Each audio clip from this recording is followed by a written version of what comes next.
Okay. Hello and welcome to the TBD3B podcast. Season finale. Episode.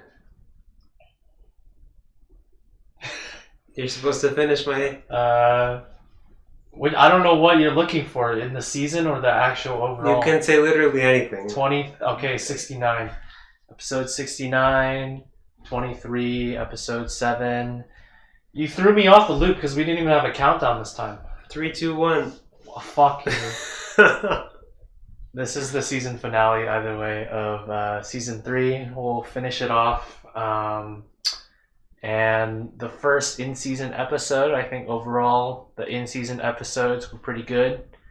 I mean, it was a low bar with the other episodes, so it's not much that you had to do to overcome those other episodes. But either way, I think it was a successful season. And overall, for you, you are done with the entire semester. Yep. I mean, you really only had one class. Conquered all my your beasts. Goals. Yeah. I don't think I conquered my goals. Okay, what were your goals coming into this semester? Get paid. Did you do that? Yes. Okay, that's one goal down. Get laid. Grade. Alright, get grade. How about that? We don't know yet. And then Probably get not. Laid. It's like a tier list. Get paid at the top, get grade in the middle, get laid in the bottom. Unless there's something I don't know about. Unfortunately not. Are you going off of that topic? Because what a segue. Would you ever feel? Do you have friends that you feel comfortable I have friends? talking about that kind of stuff too? Like that you would, if you got into that kind of situation where you're like, I don't know what the fuck to do, or you're like, holy shit, I just got blah blah blah. Is there a friend that you would like tell that to? You probably. Or you would. Okay, I'm honored. I don't know. I don't really have a filter. I feel. Really, you just talk about that? You think? Well, no, actually, that's not even true. I really have a filter. I definitely think you have a filter. But there's a lot of things. I mean, if there's something I really want to talk about, it's very hard for me not to talk about it. Okay. That's true, right? Yeah. If I want to talk about it, I will talk about it, and there's nothing anyone can do to stop me. So yeah, but I don't know. Would you feel like? At what point would you share information with your parents regarding like a relationship? At what stage? Like, I have no idea. I mean, it's no frame of reference right now. Yeah, but when do you think? Like when you first are interested in someone? Definitely not. When you first go out with someone? Probably not. When you first... I don't know where to go from there. First kiss someone? I don't know. I don't know.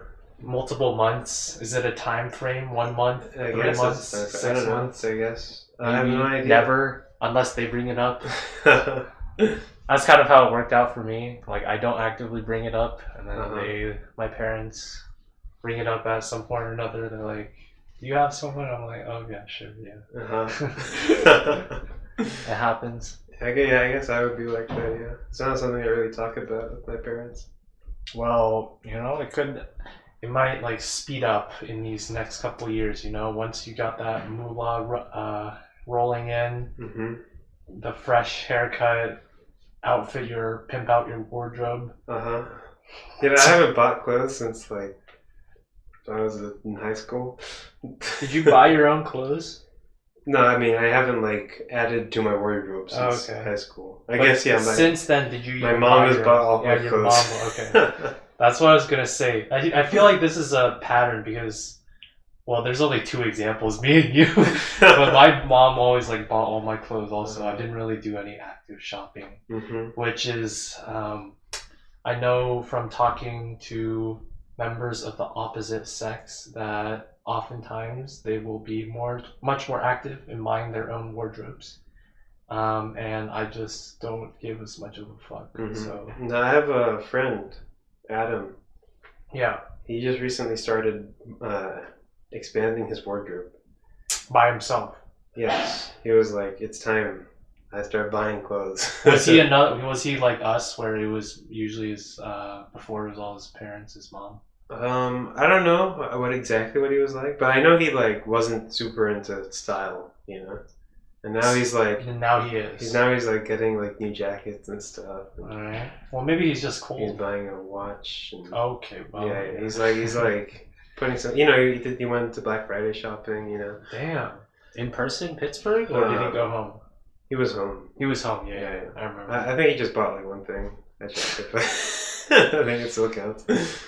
I mean, I don't even know. Like, I didn't keep up with a lot of Black Friday news, but I don't know if it was like lower key this year. I mean, everything's like moved online either way. But everything was on boats too. It's like on books. Boats. Oh yeah. So you couldn't really get anything. Yeah, that's true. I mean, just going outside anyway. That's just overrated now, because all the deals are online. Yeah. Why leave your house? And get crowded with a bunch of other people fighting for pots and pans and TVs when you could fight for that online against bots instead and scalpers. You know. Okay, so we talked. I'd say the goals of your semester. You've like completed around half of them, I guess. Yeah, one of two. One of two. There you go. That's successful enough. The sole class that you have, 451. How would you rank? I guess getting an internship was also a goal. Well, isn't that related with getting money? I guess, yeah. Earning the bags? Sure, yeah. Okay. Well, that's good. That's like future money. Yeah. It's an investment. What's the current money then? Amazon. Oh, right. Yeah. It's so forgettable. I forgot about that. We'll get to that later. Let's talk about 451 first, since we actually just came off of that today. You're dating the episode now. Exactly. As we always often do. We just finished our final for 451. Now that we've finished everything related with the class, it is a terminal class. There's no... Does that mean we die after it? No, it means in the track of the CMU, SCS, bachelor's, whatever the fuck, that's like, it's not a prerequisite for anything else. Do you not have to take it before theorist's dual kit? Okay, maybe you do, but that's not required, right? It's not like one of those required ones. Yes, this is the last core CS requirement for our degree. That's true. Yes. And how would you compare this class compared to something like 210? What do you think of the two classes? I think it's easier than 210. Really? Yeah. Really? Yeah. I actually think differently. I think I spent, in terms of time spent. Okay. I think it's easier. Because I spent way more time in 210, I think, than I did in this class. Okay. Especially on the homework. Yes, I do think the homeworks in 210, the programming homeworks were not way harder, well, mostly harder. Way more time consuming. Yes. Especially because you have to do them in SML. Yes. And you have to parallelize everything. Yes. Half the things. Yeah, that's true. That actually is a big benefit, I guess you could say, not having to think about span the whole time. Yeah. Which I've already forgotten everything. Quite annoying. I mean, yeah. So 451 overall, if you had to give it out of a 10 rating, what would you say? 4.51. You're a funny guy. I don't know. It's a class. It's alright. We learned some things. You know, honestly, the professors aren't that bad. Yeah, that's what I was saying with Danny Slater. Like, if you actually watch his videos from last semester, I think, well, I also watched him on 2x speed because his 1x is not that great. But if you watch it on 2x speed, he's actually not that bad. I think he got really hamstrung, his teaching style, with doing it in person, as well as with handwritten notes when he's like writing them live. Because I've noticed when he handwrites the notes, but he's already written them and he's like showing them off, and then he does little additions, they aren't actually that bad from like the videos last semester. And then when he does it live, It's that bad. He's I guess he had a mental election a really long No, time. I did see when I was reviewing for this one. I did watch one of the videos from this semester. The one he did for smallest enclosing circle. Mm-hmm. That was one of his lectures, and it was not great. Like that one, he didn't even really handwrite that much, but Yeah, like, just the whole setup was slides. not good. I don't know. The whole setup was still not great. I don't know. I mean, I feel like he says everything he needs to say. If you just listen to the words, it just like Well, it's hard to listen to his words sometimes. Yeah, like he stops halfway through a sentence and then pauses for 30 seconds. And yes. Then... he does that quite a lot. I noticed that. The reason why I really noticed that is he does that in 2 times, which means it's even longer. It's double the time in 1 time, those pauses, which is not great when you're watching it live. Yeah, but I mean, his brain is humongous, so I guess he wins some, you lose some. Yeah. He invented competitive analysis and display trees and all this stuff we learned in class. So yeah. That's cool, I guess. That's probably why CMU hired him, just to teach those things. Maybe, yeah. I mean, I don't. He used to teach 251. Oh fuck! Can you imagine? I feel like that would be kind of horrendous. Yeah. Honestly, I think he's more suited for this kind of stuff because he likes that competition programming stuff. So like stuff with display trees, seg trees, all that garbage, Yeah. Either way, that's 451 done and dusted. Well, what about you? What do you think of 451? What did I think of 451? Yeah. Well, I think I like overall the class itself. I'm going to compliment it for how well it was organized, in that they had like the homeworks, how they had set up, how active the TAs were. I think the TAs are very good in this class overall, except for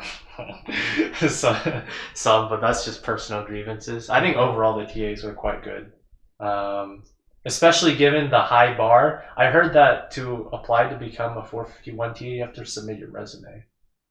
Yeah, no wonder they all went to Jane Street. Yeah, no, the whole roster is just fucking stacked. But I mean, that's what I heard, and I mean that would kind of suggest why everyone there seems to be ginormous brain. Yeah, I think a very positive experience with how well the class is organized and how timely they were in a lot of stuff as well, and how many resources they provided as well. It's like night and day comparing this class compared to something like networks, which I was taking as well, where the TAs, I don't know, it's just having more TAs makes it also easier. They probably have the resources because it is a core class, so that like everybody in SES is going to take this as well as other people. So they have more resources, but it just makes for a better experience for the students as well. Everything being timely, how fast I don't know if it was how fast they graded. Okay. They did grade the assignments much faster compared to a lot of my other classes, even though in the grand scheme of things, I think it's still fast. It was like around a week or 2 after each one. Which I don't think it ever hit 2 weeks. Yeah, which is pretty good in all things considered. And the professors were very active on Piazza. I think overall just a positive experience in that front, interaction with the core staff. I think I actually enjoyed kind of the oral presentations because honestly, if you have the answer, like it's free 75 out of 75 usually. Like even when you did get something wrong, you got docked like 2 points or 3 points, which is very tiny, even though like it's just more nerve-wracking because you're in person and you're trying to explain it. But honestly, I think it's pretty chill. Yeah, I liked it as well. Like I'm pretty comfortable doing that kind of thing, I think. So overall, I had a positive experience with the oral homeworks, and yeah, I think everything was overall a positive experience in this class, despite some of the personal experiences were related with like the tests and stuff. But that's just myself. I think overall the class was run pretty well. Yeah, And, I think Winthrop is a pretty good professor too. I don't think I ever mentioned that. I don't think I have any complaints about him, and I think his lecturing is pretty good. The videos that I watched of him from last semester as well were pretty good. So all in all, not bad. Not bad. And that's 451 done out of the way. We did take the final today, and this was before the final, around an hour before, I made sure that I would stop drinking water because I did not want to have my bladder be an issue during the exam. But around an hour in, I was starting to feel the little bits, and then by the end, like at the end, I like went out right away, went to the bathroom. It wasn't like super urgent, but it was there. Mm-hmm. So what I'm wondering is, do you have any rituals that you do before exams? Yeah, I panic. Okay. A lot. And what do you do to control your panic? I say bad words a lot. Okay. At a higher frequency than normal? Yeah. All right. I sort of start pacing the room a lot. Okay. How about studying? Do you do that? Nah, yeah, I guess. I mean, all my studying happens right before. No, I'm kidding. Do you think you okay, you're kidding about that? Like all your studying happens right before? Or is the panicking, I think. But no, the studying definitely happens right before. Is that a habit you've developed since high school? Like you do that did you do that in high school as well? I don't think I ever studied in high school. Really. Okay. Like revising notes and stuff? Never. Revising notes? Or revisiting? Well, you never heard the word revising used in that way before? No. I mean, revising, it sounds like you're looking at your notes and you're changing them. No, it means the same thing as review. Oh, really? Yeah. Revise also means to change, but you can also say review. Okay.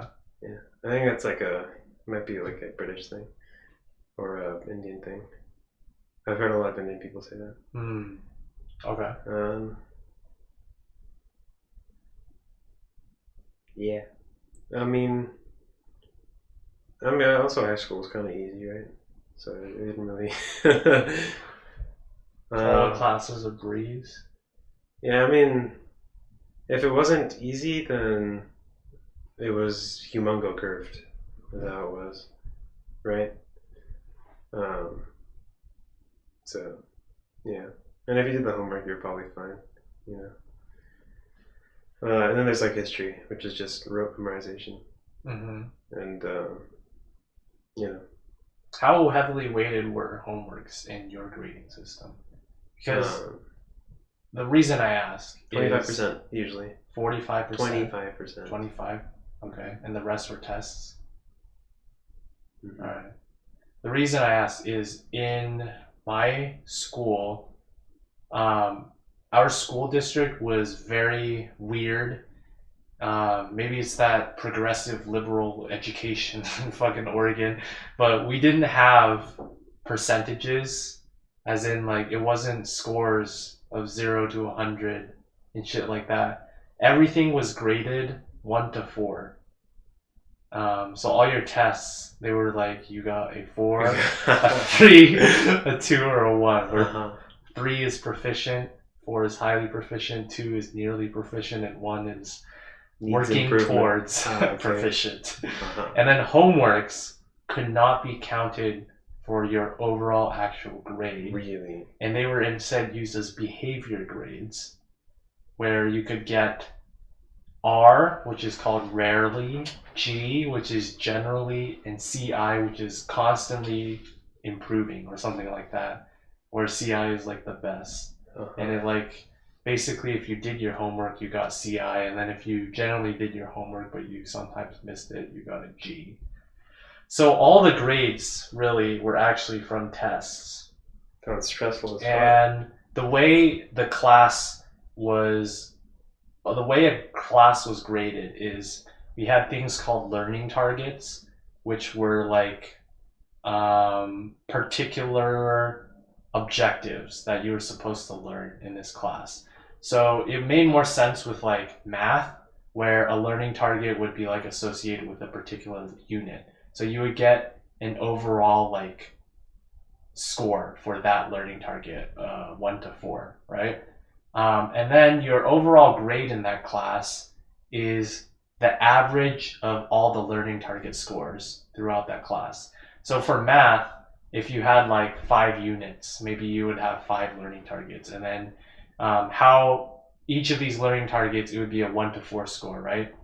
And then how this translated to A, B, C, and D is 3.4 to 4 was an A, 2.7 to 3.4 was a B, 2 to 2.7 was a C, and then below that, 1 to 2 was like a D or something. And then if you really fucked up, you failed. Which meant if you had like 5 learning targets, you want to get like 2 4s and 3 3s at a minimum to get an A. And then that's like how You didn't have A plus? everything worked. There was no A pluses, there were no 4 pluses. There's all these 3 4s. So it at least kind of makes sense with like math, right? You have like units and stuff.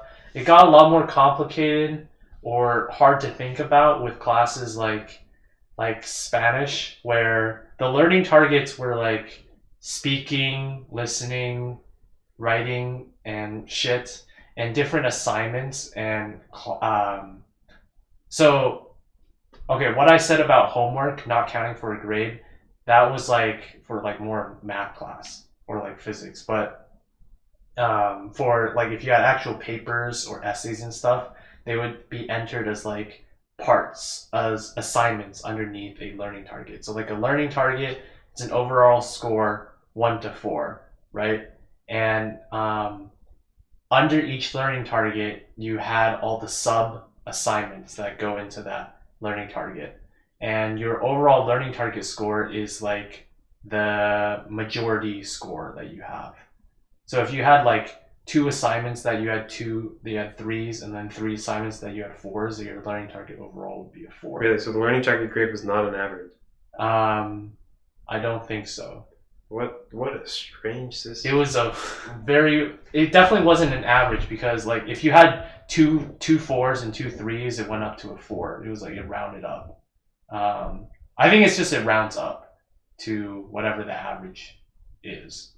So essentially that intermediate rounding, huh? It's the whole thing was very weird in high school for me, and this was in middle school as well. Like, and then in elementary school I was in Montessori, so really throughout my whole time I never really experienced like the standard. Like if I had gotten one more question right on this test, I would have gotten a 97. Yeah, no. Well, okay, that's lying. I did experience that in fucking Chinese school, because at least they did like standard grading. But this learning target. Wait, your Chinese school had grades? Yes. What the? Yeah, we had grades, and it was actually more of like standard with like A's and B's and. Okay, we had A's and B's in the normal also, but it was like... Did you send that to college? 0 to 100. No, because like the Chinese school the whole point of me going to Chinese school was to prepare my Chinese to then take the AP Chinese test. That was like the whole point of Chinese school, really. It was just... And also, so, I don't know, I wasn't like dog shit at Chinese, which didn't really work because I still am, but, you know. Yeah, I'm kind of worse. And by worse, I mean I literally cannot speak any Chinese at all. So that's true. I probably would be very poor at Chinese. It certainly helped with at least my reading, and writing, even though no one writes anymore. Like I watched a video of like Chinese people, It's like they were talking to Chinese people, and it's like they were asking them like common phrases. Can you write these characters? And a thing that's happening to a lot of like younger Chinese people is that they're definitely like not learning how to write characters as well, or they're not remembering as well as like the older generation, because a lot of the times now when you're doing texting, you don't handwrite. A lot of the times they use the alphabet system, either the Roman character one, which is called pinyin, or there's the one specific for Chinese, it's called bopomofo. If you ever heard of that, it's like a characters. It's an alphabet for like the Chinese, and that allows you to create the words that you want when you're like doing a text message. It allows you to select the characters that you want without actually writing out the whole word, right? Mm-hmm. So a lot of the times now, since people are communicating on smartphones and online, and they're like using keyboards, they're using that type to like find the words that they want instead of actually writing it out. So they're getting a lot less practice compared to. What about like essays in school? Well, they still do that, but I don't know. Once you're out of school, like young adults. Well, I mean, if you spend the first 18 years of your life, even like 20. I know, but like a lot of the times, if you, especially with words that you don't use a lot, because these, like the very common words that you use all the time, you're gonna have those like memorized. But the whole point of this street quiz that I saw, it was like they were asking them to write down words that are specifically more complicated or not very often used. It's like only the character's only used in like one phrase that might be common, but it's only the single phrase and it's not used in like a bunch of other phrases. That's funny. So like, I don't know, just a lost time art, I guess, with that, with the writing characters. At least Chinese school helped me at least develop the baseline for knowing how to do that. Yeah. Yeah, I can't write a single Chinese character. So. Well, that's okay. I don't think you're expected to. Oh, good. So you go to China, maybe then you'll. I can write all of the American characters though. Congratulations. How about the Spanish ones? Those two. Those special ones? They're mostly the same. You know what the special ones, the characters that are in the Spanish alphabet, but are not in the English one? The Enye and the C with the little thing under it. And, that's in Spanish? The C with the little thing? Yeah, sure I think there might be one word with it. Also the U with the umlaut. Okay, and? There's another one. The double L? That's its own like thing, right? That's a character? I think it's like its own separate thing in the alphabet, right? Is it? I'm pretty sure it is. Do they say that in the alphabet? L, E, that's what they like. I remember when there was like an alphabet song, they always differentiated. Did it say ole at the end? I can't remember. Is that supposed to be a joke? No, that was my alphabet song that I learned in Spanish class. It said ole at the end? Yeah. Now were they fucking playing football? Like no, it's like that's how they cheer. They say ole. Ole, ole, ole, ole. Like the shampoo brand. Ole. Ever tell you you're a funny guy? Yeah. I just want you to know that you're a funny guy. Thanks. I know, I've been told. Amazing. You know, one thing that I noticed is a lot of the times, I guess it's because I mainly talk with Asian people, but I've heard of Chinese school and Japanese school and sometimes Korean school, but I never really hear about like after school Spanish schools or French schools. Have you ever heard of those? Nope. In your experience? Nope. Okay. But you've heard of like Chinese schools before, right? Like not even from me. Yeah, I've heard of Chinese school. Why do you think that is? That there's Chinese schools but no such thing as like a Spanish school or French school? No idea. I don't know. I guess it's like East Asian people trying to preserve their culture in like a very different environment, right? Mm-hmm. But this is like not a very different environment from Europeans. It's like almost the same thing. Okay. That makes sense. I mean, that's like a complete guess, but it sounds. At least it sounds like it has merit, you know. So we'll take it as is because we don't have really any other ideas. I was talking about emptying my bladder before the test. That has a connection to another. This is not a before test ritual, but this is like a little kind of I don't know how you would describe it. Is it like a thought, a mantra, a motto? I don't know how you philosophy. say it. It's like it's one of those things that you think will bring you good luck or whatever. Lucky charm. Lucky charm, sure. There's a thing that my family, whenever we played mahjong for like 4 people, and whenever someone was on the winning streak, we would say like, you can't go to the bathroom now because your bladder, that's the good luck. And if you pee it out, you pee out all your good luck. And then you're going to start losing. Uh-huh. First of all, the first question is, what would you call that? Like, it's like a saying or like a thing that's like a superstition. That's what it is. It's kind of like a superstition. Okay. Right. Okay. That I answered my own question. Uh-huh. My second question is, did your family ever have that kind of weird ass shit with anything? Can you think of? No. No.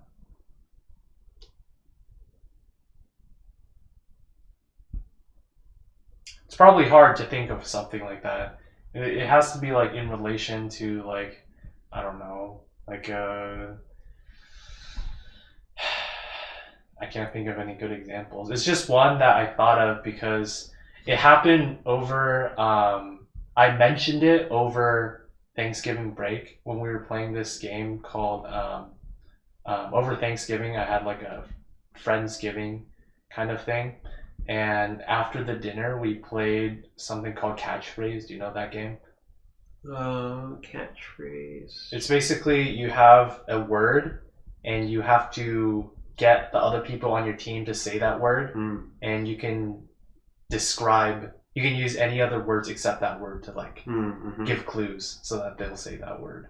Right? And our team was winning a lot. And I had to pee, but I was like, I'm not going to pee because that's my good luck. And if I pee, we're going to start losing. And it worked out mostly because we won like 5 straight games and then we lost the last one. So I guess, I don't know, didn't work out the end. That was all just Phil to try and buy you some time. Did you think of something? No. I guess nothing like that. I guess my family's just fucked then. I don't know. We have some weird ass. Every time at Christmas, this is like kind of like almost completely unrelated, but it's just like something weird my family does. I don't know what we're gonna do this Christmas because like. Anyway. Why? It'll make sense when I talk about it. Okay. So we go to midnight mass usually on Christmas midnight, right? So like around 11:30 or so on Christmas Eve p.m. My family's like, okay, Eitan and Alan, let's go see the lights around the neighborhood. And then they like, you know, usher us to the car of like my uncle or somebody, right? And then we'll just like drive around the neighborhood looking at the lights, ooh, ah, you know. And then after that we like circle back around to the house and then we meet up with my parents and then we go, very crucially not inside of the house. Wait, so your parents wouldn't go with you? We go, well yeah, they wouldn't. Oh, so it was like or maybe a parent would go. Definitely not everybody came with us, okay? Because after this, and we were not allowed back in the house, okay? We would go to midnight mass at the church, and then we'd come back, and then we go into the house, and lo and behold, under the Christmas tree, there would be presents. Wow. Damn. And this happened like every year? Every year. Every single year. I didn't realize until a very embarrassingly late age.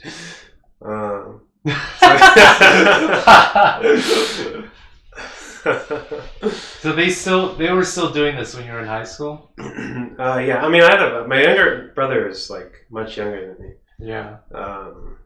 So we would keep doing it, and I would obviously have to go with, right? And so Which is every year it would be like that. But now, like, my brother has completely disavowed the existence of Santa. So I don't know what we're going to do. But last year we did it. We went around, saw the lights, and then went to church. And so who knows what's going to happen now.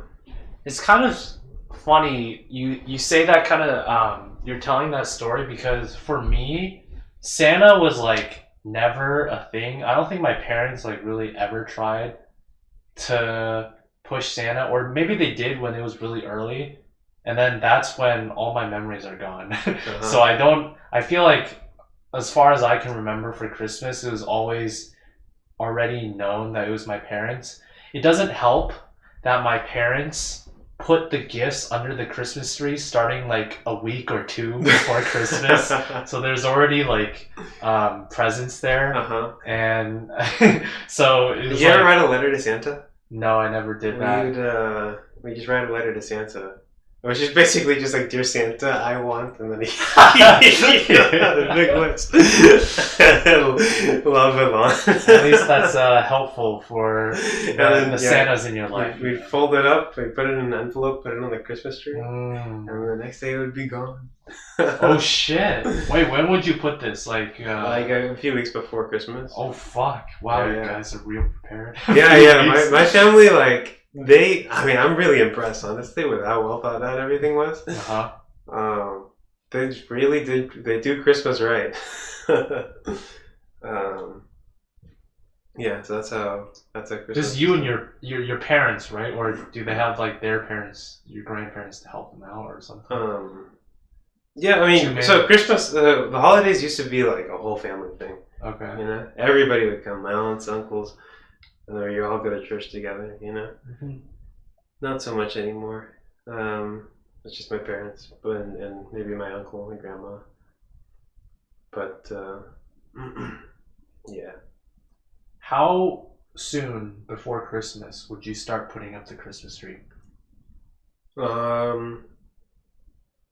Maybe like around the start of December. Okay. Like December 1st. So when you go back now, do you think the Christmas tree is already going to be up? Maybe, yeah. All right. If not, I'll be like very surprised. Actually, maybe not. Maybe not? It might not be. Yeah. I feel like they would send a picture of me if they but I don't. For me, it was usually around a week or 2 weeks before Christmas. We would find like some weekend where everybody's free, and then we just spend some time putting up the Christmas tree. And how long did it usually take? Well, actually, first question. You have like a real tree? Yes. Every year? Always a real tree. Okay. So you have to every year go out and buy one? Yes. Damn. You go to there's a little gardener, is that what you call it? Like a harvester, tree grower? No, it's like what do you call it? The place that like sells plants. Orchard? Like a florist. Florist? Okay. I don't know. They just sell plants there. And they also sell Christmas trees around Christmas time. It's like a big plant place. I don't know. What do you call it? A bovary? That sounds like some place where they keep the pigs. Oh yeah, maybe. Bovine is cow. Fuck. I'm sorry, India. Did you have to cut your own tree, or? No. It would be all the trees would be cut already. Oh, okay. Yeah. I've seen those pictures before. Like people like post photos and they're like, I don't know, cutting their tree. No, we don't do that. Those are usually like tiny ass trees, though. Like, how big is your tree? Like pretty big? Yeah, like taller than the room. Yeah, I mean, like taller than me. Okay. I think. That's sizable enough. Yeah. I usually ask to get it taller than me, so that's like, you know, I'm not taller than the tree. Then you could be the tree instead. Yeah. You know? But this year I'm not going Christmas tree shopping with them. Why not? Well, I mean, it depends on whether or not they bought the tree already. Oh, okay. So there's a chance that the tree might be shorter than me, and that's a concern that I didn't know I had until now. Does it give you anxiety? No. Alright. And then how about the decorating process? Like, Yeah, it's a fun thing. does your mom or your parents have like a lot of ornaments and lights that they keep? Mm-hmm. We so I don't know. Many years ago, I guess we got some like nice ornaments. Like glass, like. And then the number has been dwindling every year because they're like fancy glass, right? And so every year, like one of them breaks. Oh, sad. So we got like a bunch of like cheap plastic ones, and that's like supplemented the ornaments. But I really like the glass ones; those are like nice. Are they special in their design, or is it just like balls and like? It's like a ball, it's like there's a design on it. It's nice. I like. Okay. They're like cool.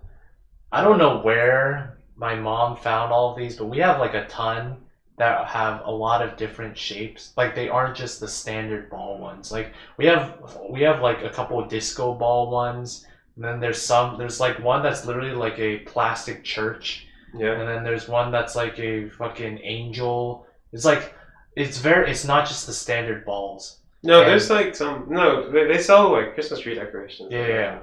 You put those on your Christmas tree. They give them out as like prizes and stuff, like free things here and there. Christmas tree ornaments. I would say like more than 50% of the decorations that we put on our tree are not standard balls.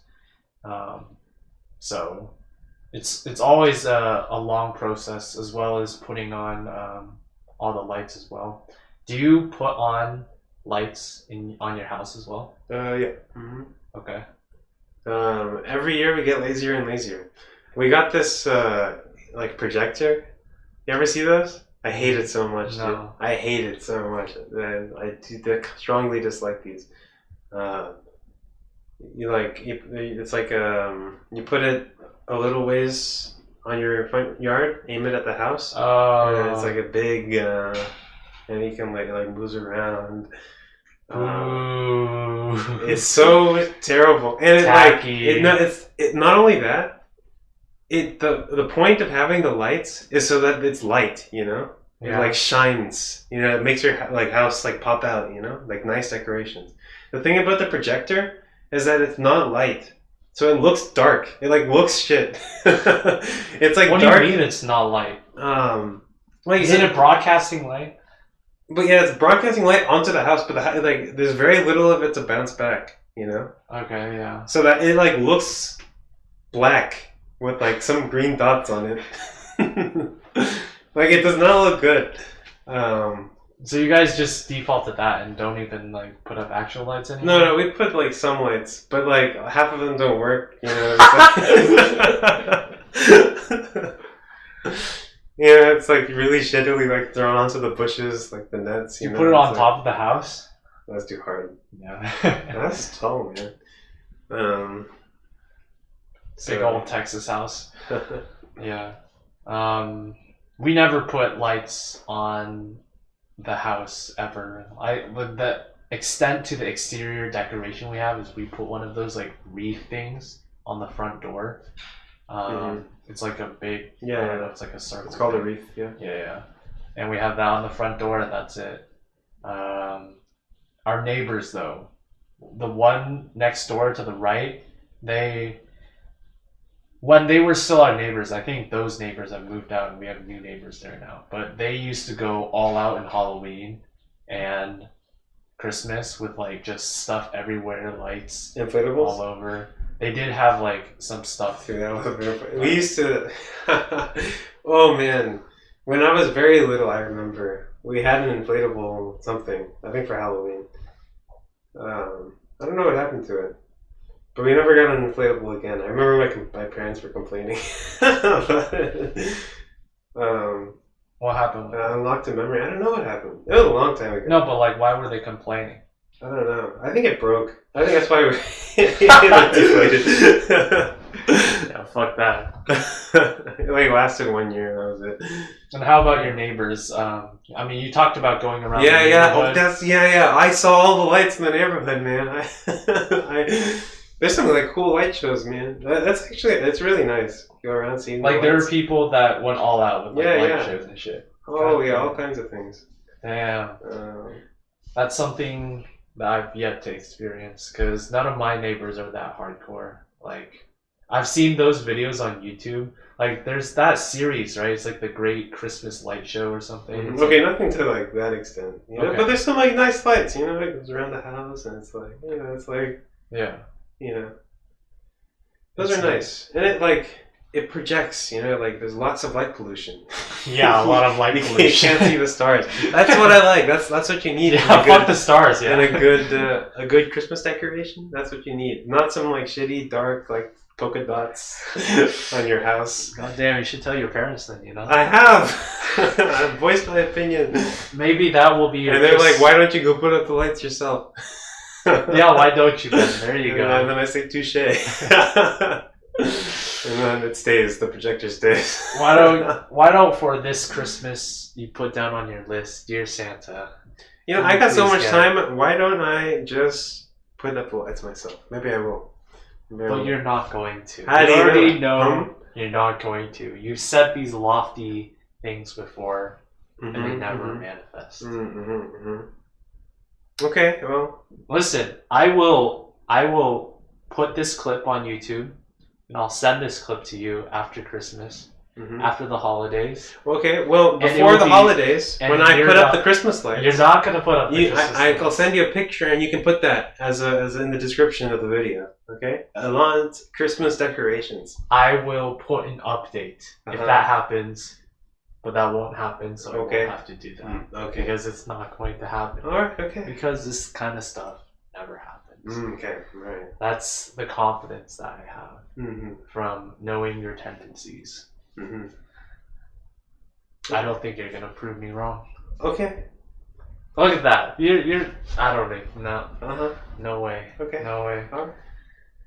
Not even. Yeah. Neighborhood lights. I'll do it right after we finish Soul Rider. Yeah. Exactly. See, that's the kind of shit that I know exactly what is going to happen. It's just not going to happen. You know, this is the kind of shit that sometimes really annoys me, right? I know. This is what I'm just going to go on a mini rant here.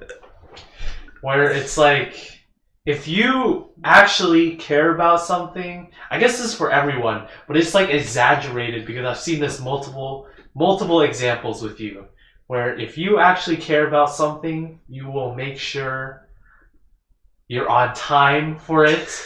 And if you don't actually really care about it, you won't be on time for it, or you won't actually follow through with it. And there's numerous examples that have happened this semester of this kind of phenomena. And that's exactly why I am not very convinced that you're going to put up the lights, because I don't think you care about it enough. So, okay. And you're laughing because you know that's true. Well, no. I'm just laughing because it's because it's true. It is true.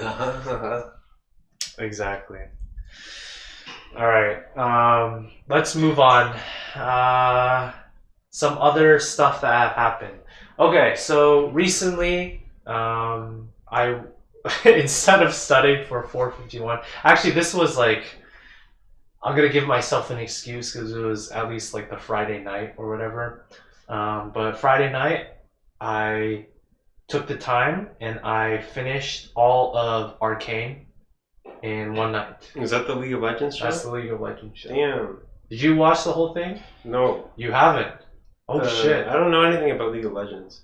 I don't think you have to, because I don't really. Actually, that's semi not true. I don't know a lot about the game because I never really played the game. I played the game for like 10 hours in total or whatever.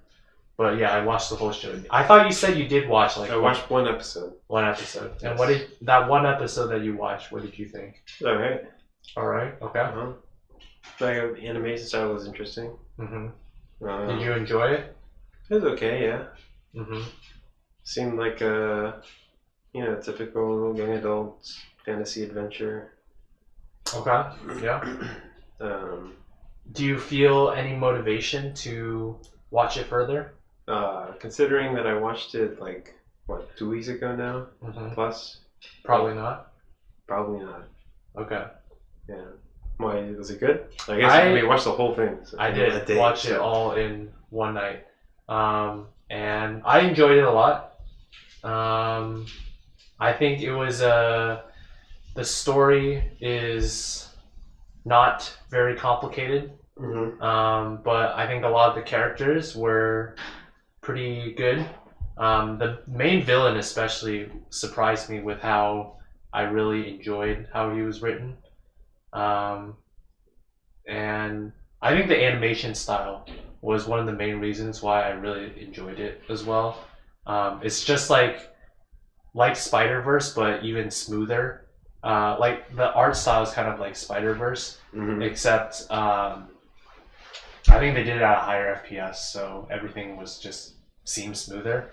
And I thought it just made it a very enjoyable animation experience, and I really enjoyed watching it.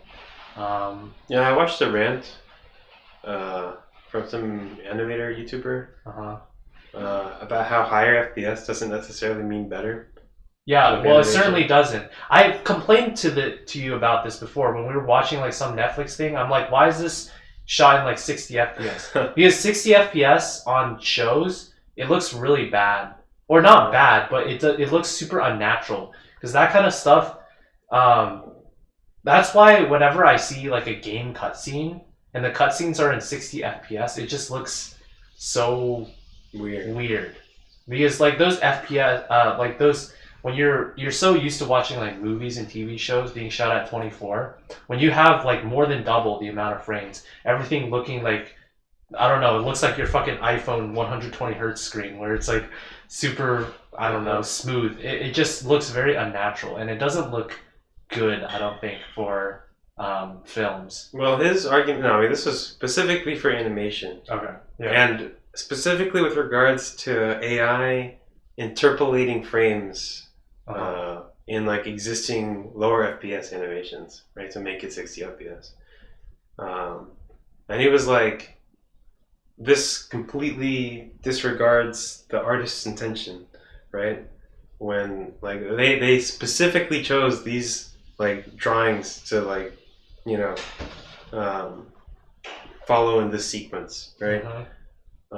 And like the feel of it is completely wrong. You know, it's like a completely different art piece now that you've done this, and that was his argument, right? Like it's like the reason that it is a lower FPS is because the artist has specifically intended it to be in that way. No, yeah. And that's why it's wrong otherwise. So that's what he was saying. But I don't know. Yeah, fair point.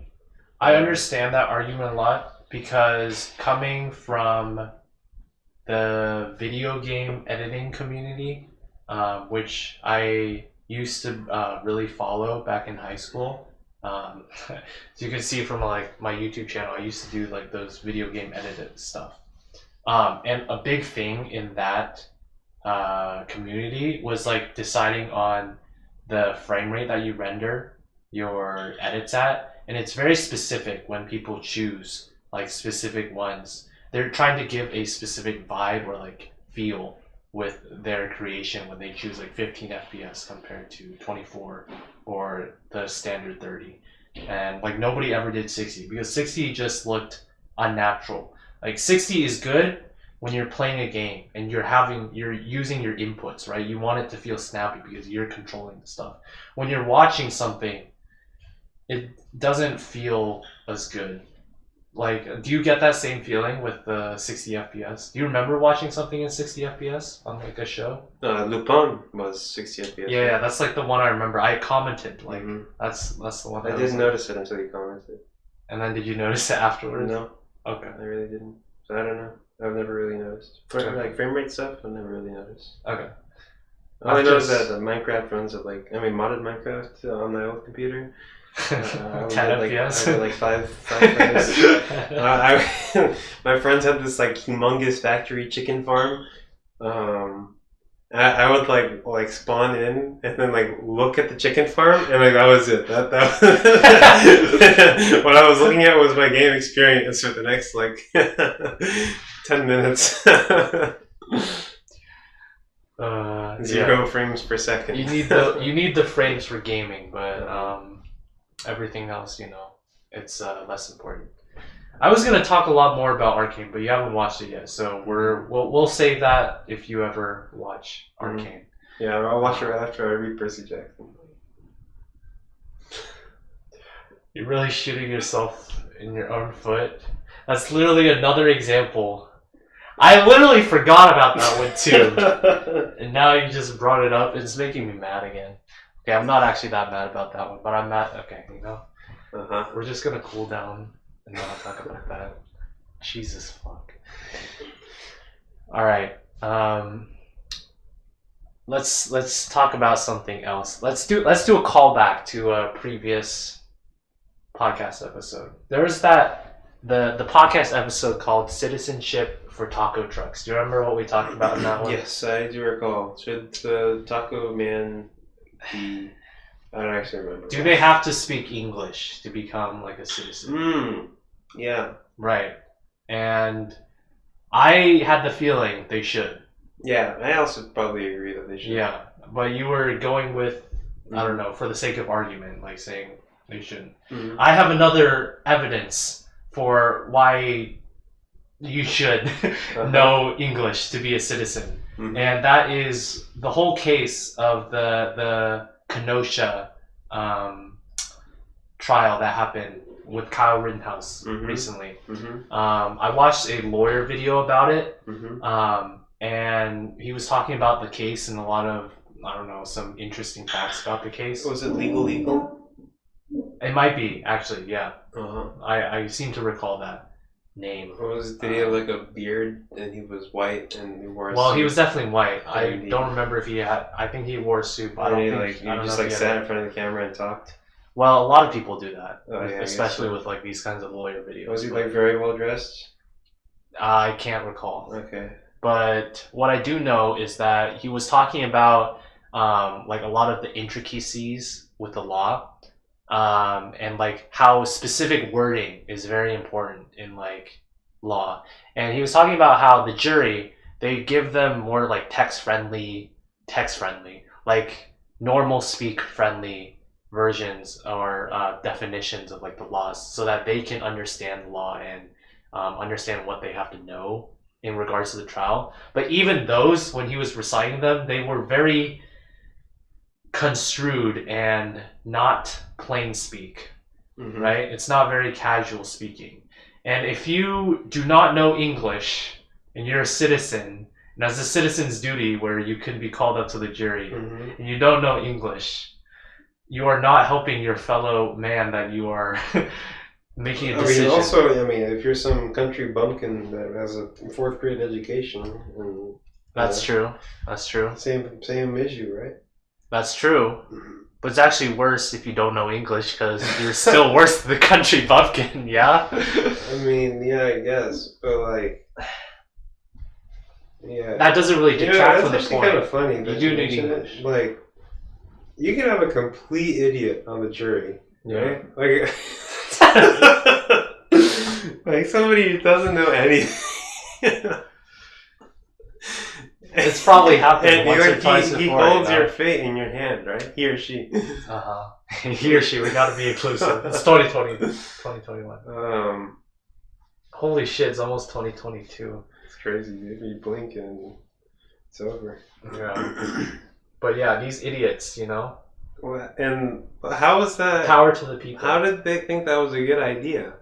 Well, it allows anyone, because, I don't know, being an idiot is subjective, right? A lot of people can agree that you're an idiot, which might make it more, but it's still subjective in a way. There's no, like, idiot meter. Right? I know, but, like, at some point, this, like, it has to hinder your ability to give them a fair trial, right? Yeah. I think the issue is, how do you determine if it hinders your ability, though? Yeah. How do you have, like, some kind of impartial measurement that you're like, okay, you're not fit, and then everyone would, like, I don't know. Wait, actually, don't they? They probably do have something. Yeah, I think they do have something. So maybe our examples, you know, that we're saying it wouldn't happen because they probably screen for that, you know. Yeah. Like I think part of jury selection is Yeah, also yeah. like They don't the screen. defense and the prosecutors have to like agree and like say like these aren't egregious picks for the jury or whatever. Mm-hmm. I think that's the thing. Um, At least in the trial of Chicago 7, they did that in the movie. like both sides had to. There was something like that. Yeah. I That's know a good movie. Trial of the Chicago 7. Uh-huh. You should watch that if you haven't. I was I know for this one, the Kyle Rittenhouse trial, they had it where they had 18 jurors like sit through the entire arguments, like all of the trial where the two sides were presenting their arguments. Is that atypical? No. So the catch is they had 18, right? And then only 12 of them were picked to be part of the actual jury that decided the fate. Juries are usually 12 people, right? Yeah. So imagine those fucking other 6 people that just spent their whole time listening to that shit, and then they're like, "Okay, you can go, fuck off." Did your parents ever have to do anything with jury duty? You know? Not that I remember. I think my dad was called in as an expert witness a couple times. Expert witness? Expert witness, yeah. For what? Like oil fucking... He's for like, golf? He's a PhD in petroleum engineering, right? Mm-hmm. He's like fairly well respected. Is he fairly well known though? Otherwise, why would you be called as a witness? You've got to be. Well, I mean, anybody can. All you need to be is an expert, right? I know, but you have to be at least well known for then someone to be like, okay, I need an expert. I think of you. I guess, yeah. I mean, he's like, he's not unknown, you know. Yeah, I mean, he's won fucking golf tournaments. Yeah, it's probably well known in petroleum engineering as well. Yeah, I mean, I don't know. It's like, I honestly have no idea. Do you ever have the feeling that your parents try and avoid jury duty? Have they ever talked about how they try and avoid it? No, I don't remember them ever mentioning anything about jury duty at all. Okay. Actually. Because my mom has talked... Okay, maybe I'm exposing her on a podcast. I think it's fair that people like try and... I don't know. It's not very fun to be on jury duty, I wouldn't think. Mm-hmm. I guess like we actually might have the chance to be called up at this point, right? Is it like you have to be 18 or 21? Is that true? I don't want to do jury duty. Dude, well, that maybe sounds you like do. shit. I know, it does. I heard that if you say that you were taught as a child to always trust what the police say, they they won't let you go to the jury. You're already going to be automatically disqualified. You should tell that next time you're in like jury selection and they'll automatically disqualify you, so then you don't have to do it. Because that's literally, my mom once told me a story. She was like, she didn't want to be selected, so she literally brought magazines that were like super inflammatory or like partisan or something, so it made it seem like she was biased or something, so that she wouldn't be picked for anything. That's funny. So because I don't think anyone really like Back the blue wants to do that, you know. Put on a MAGA hat. Stop the count as well the whole time. Yeah, I don't know. Yeah, the whole reason I brought it up is because you need English. You need that comprehension to know to be a citizen, and that's important. That is important because otherwise you're just sending that dude to the gulag. No, you just won't be picked for jury duty. Well, yeah, that's true. I guess that's the workaround there. Let's move on to another one. Some reoccurring topics. We've talked about Linux one or a few times. I think that was mostly because of a guest that we had on the show who's a big proponent of Linux. What I want to say is that today Linux took another L. Well, I don't know why I said another, because as if there was a first L. I guess the L is just that it's Linux. But another L happened today because in our final presentations for one of the classes that I have, we have to take up our computers and connect them to HDMI and present our Google Slides or whatever slideshow that we have. And this person had his Linux and the HDMI wouldn't work with it. So get fucked. And he had to end up using Zoom screen share instead. Gus is probably like, this guy's a fool. Yeah. Okay, he doesn't know shit about Linux.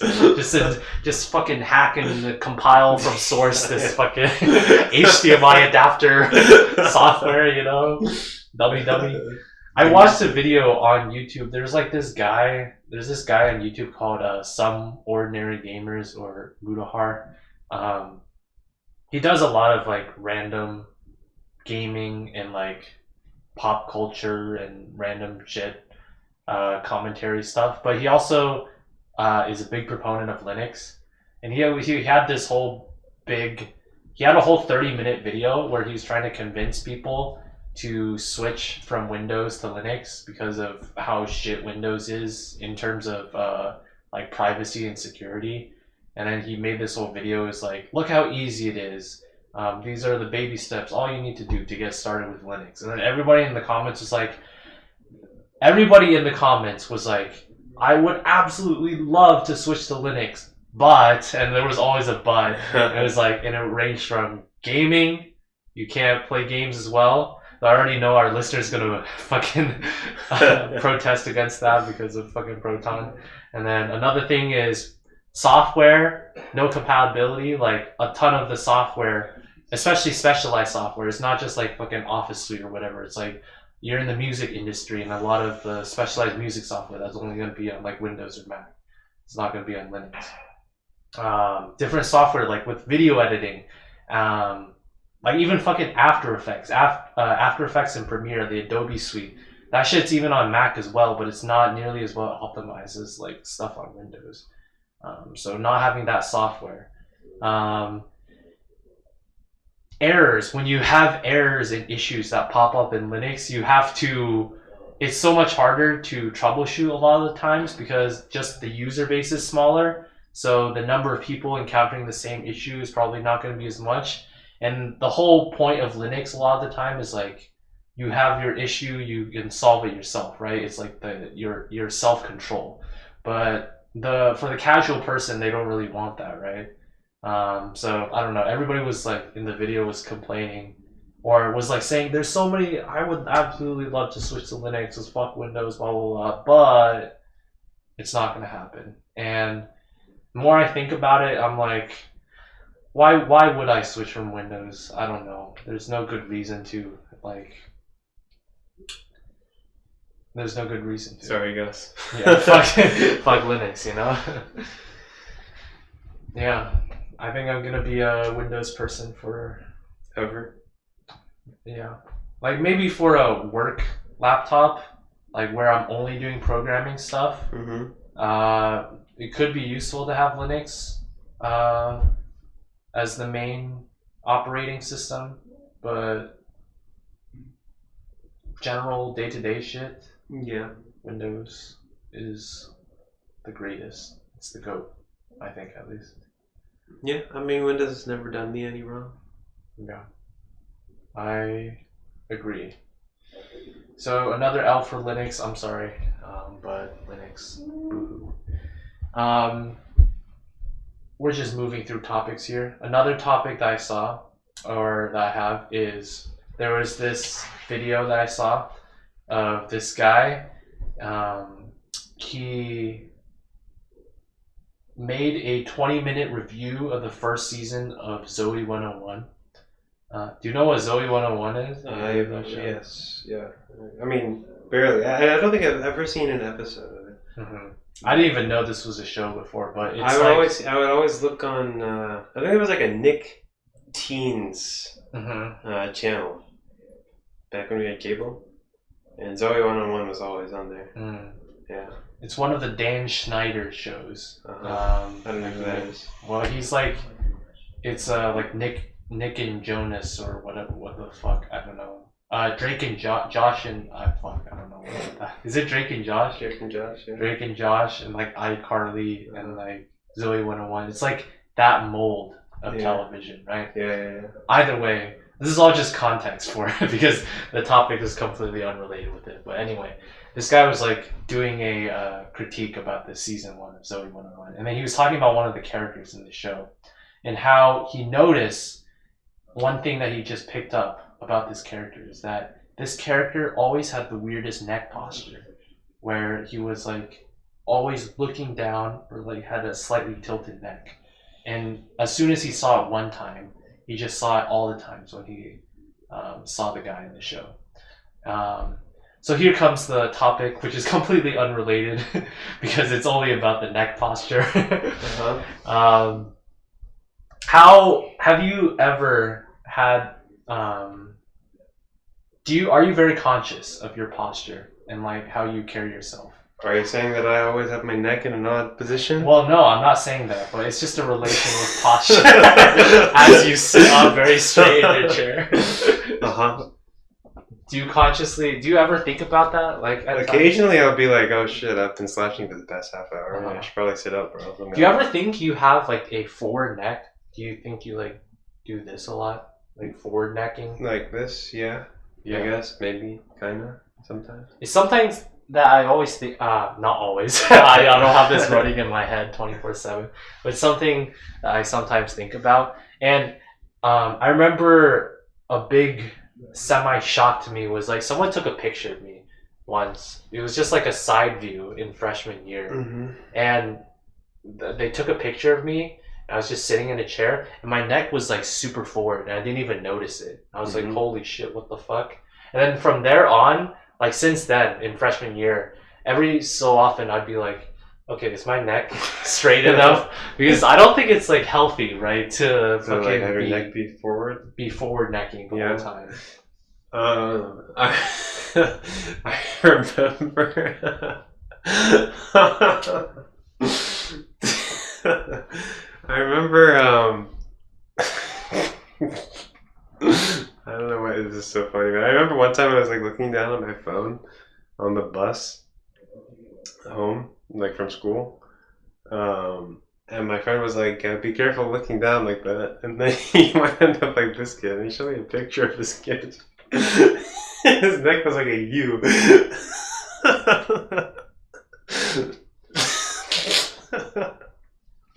Jesus. Oh my god. So, for some reason it was so funny. I thought that shit would like scar you. Like no, it wasn't like deformed. Oh, okay. It was just he just like looked funny. Oh, okay. Yeah, so that was funny.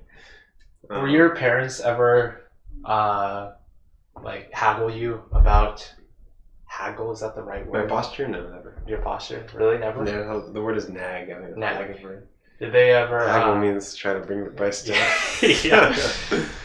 Also, I don't think I should be a citizen. My fucking vocabulary is so garbage. Bovary is a book, Madame Bovary by I forget the person, Flaubert. Are you trying to connect it to your fucking Christmas tree? No. I was just thinking. I looked it up and I couldn't work it in anywhere. So now that we're talking about words, Bovary is definitely not the right word. Okay. Sounds good. So your parents never told you like sit up straight, shoulders back? I remember one time.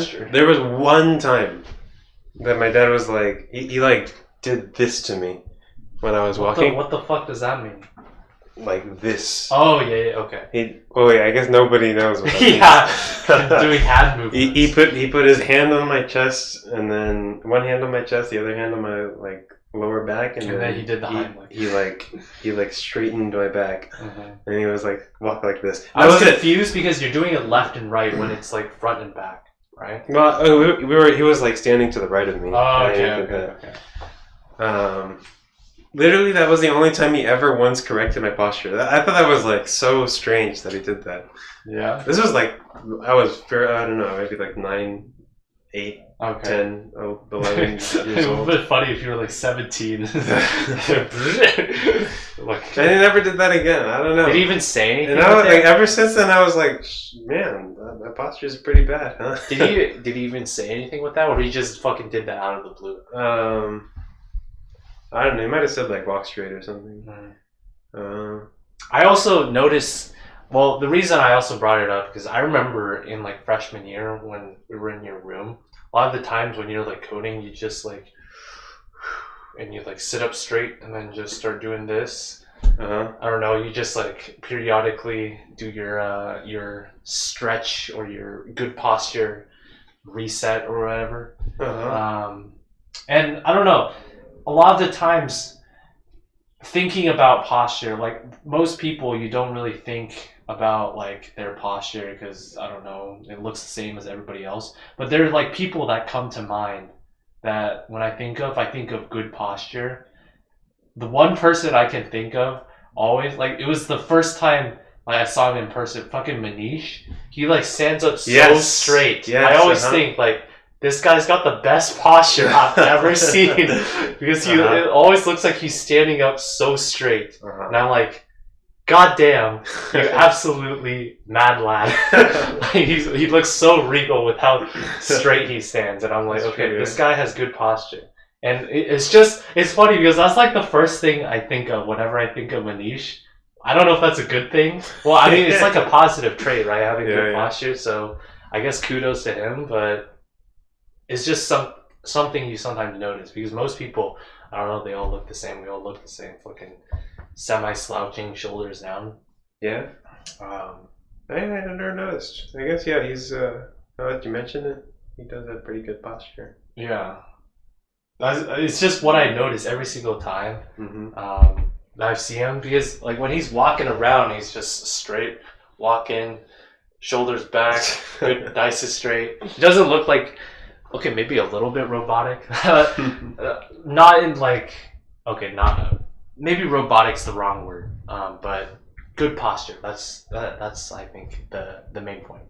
And my parents were definitely more of a stickler than you with good posture. My mom's said it multiple times.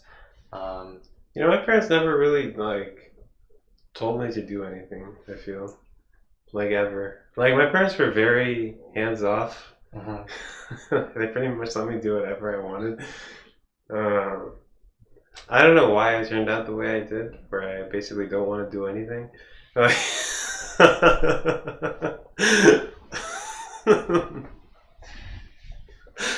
But at least you've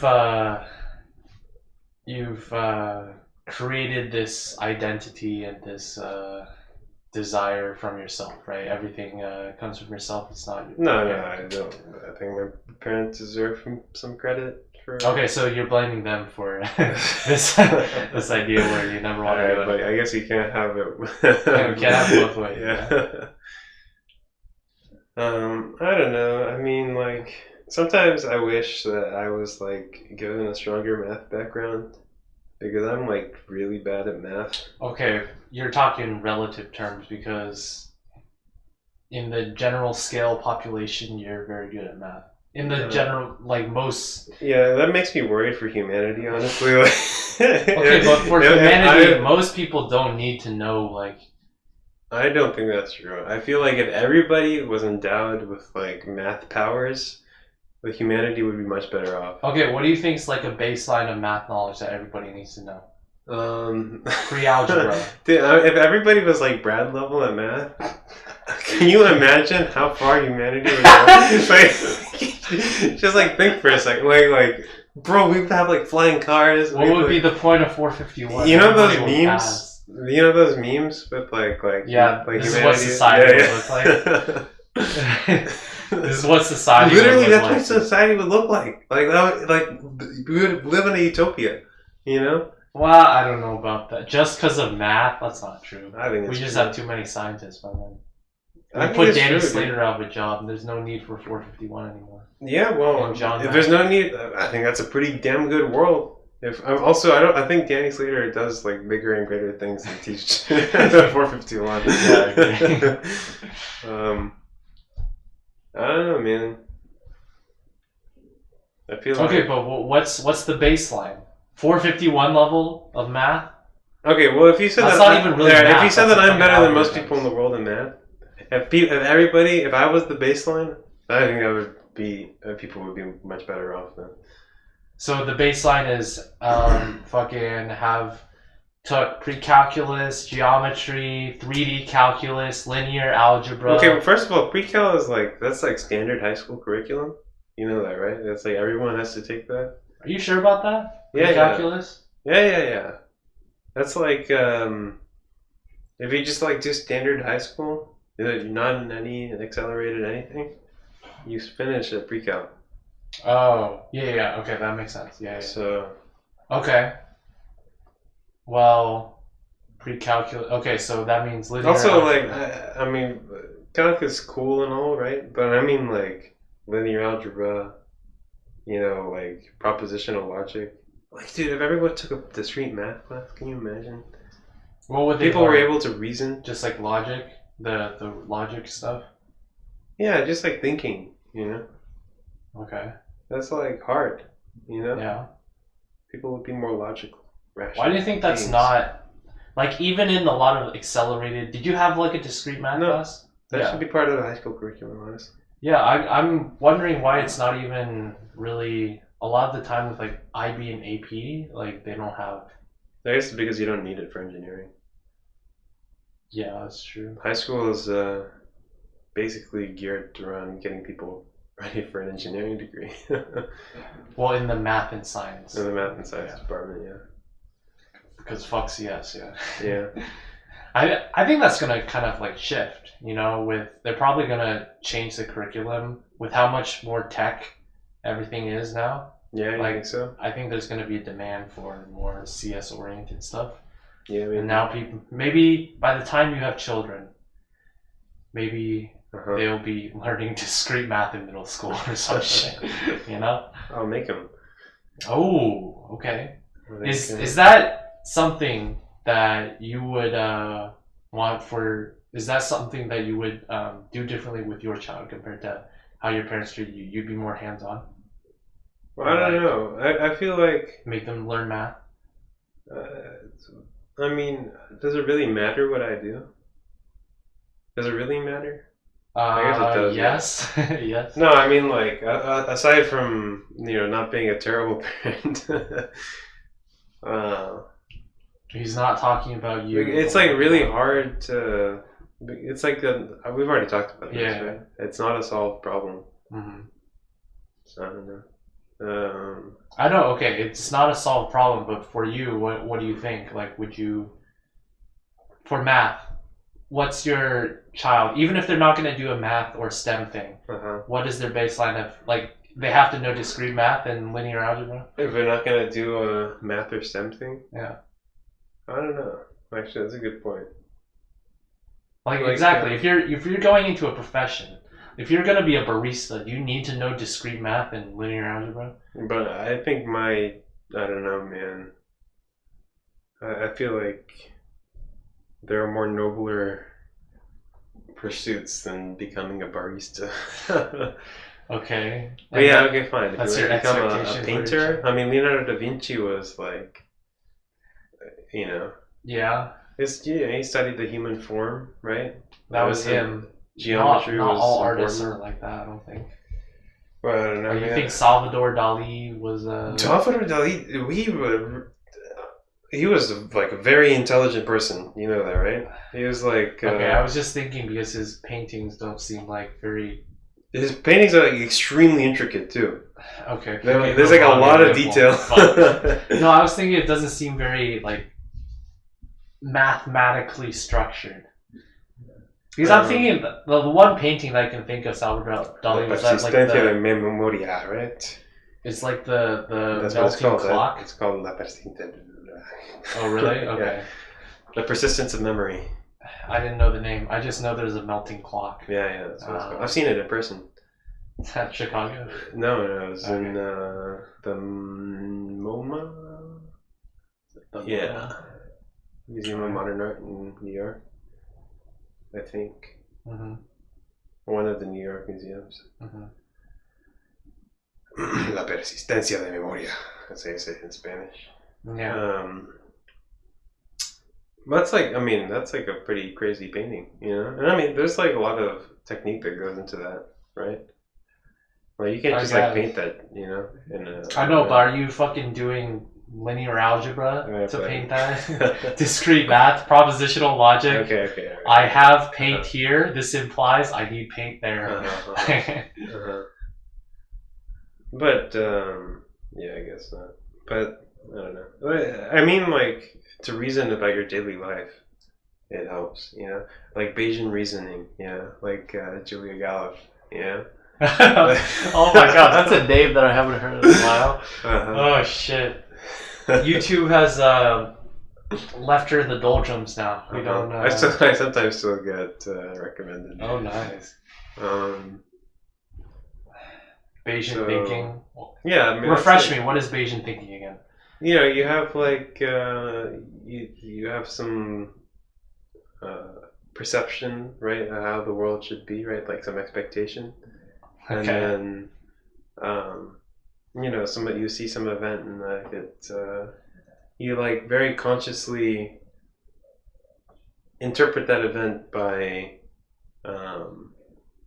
like comparing it to your expectation, right? And then you change your weights appropriately, you know, change the probabilities appropriately. Okay. Do you really need a math background to understand that, though? I think so. I think you do, yeah. I mean, I think logical reasoning is inherently mathematical, right? Like logic is like it's not like an intuitive thing to humans. Humans are inherently illogical and irrational. How so? And they have to be taught not to be. I mean, they're very impulsive and emotional, right? Right. Okay. They don't think unless they are taught to think. You know? I guess. That makes sense. The one thing that they're good at is learning, right? Mm-hmm. That's what like sets us apart. See, we can learn to think, but it's hard, right? Because we're not built for it. Mm-hmm. And so everyone should be taught. It's like important, you know. Okay. Sounds good. When you have a kid, I will send this clip over and update. You can update your weights, your child weights about how to properly approach. But I don't know how to raise a child. It's like hard. Yeah. Well, this will help you update those. I don't know. Okay. How many kids would you want? What the fuck? Man. Would you okay. Do you think, would you rather, okay. Can you imagine being an only child? I was an only child for 7.5 years. Yes. Okay, but did you remember like those first? Very clearly, yes. Okay, and how did you like it? I guess I don't have that perspective because I was the younger. Well, it's the only thing I had ever known, right? Didn't feel different. Yeah. And then I got a brother. That was exciting for a bit, and then my brother started to hate me. And then I started to not like it so much. I guess, so this is somewhat personal, but do you think you're very close with your brother? No. Not at all? Not at all. Not at all? Not close in the slightest. Okay. I guess that kind of informs, it's like a different perspective for me because I am much closer with my sister and we weren't as much before, and then it just came from shared experience with our parents, especially once she left to college, and then I was like, I guess that's false then. I have had an experience as an only child because when my sister isn't there and it's just my parents, only on me at home.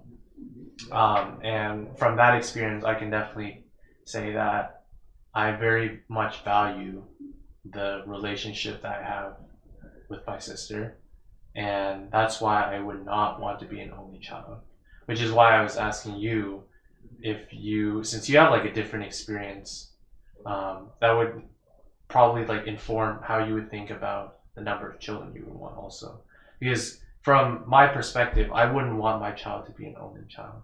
I'd want them to have like some kind of person they could talk to who is very much linked on a genetic level as well, who they could, it's like you would be able to feel very comfortable talking to them about stuff that you probably wouldn't be comfortable talking about with people that are not like outside the family. Yeah. Mm-hmm.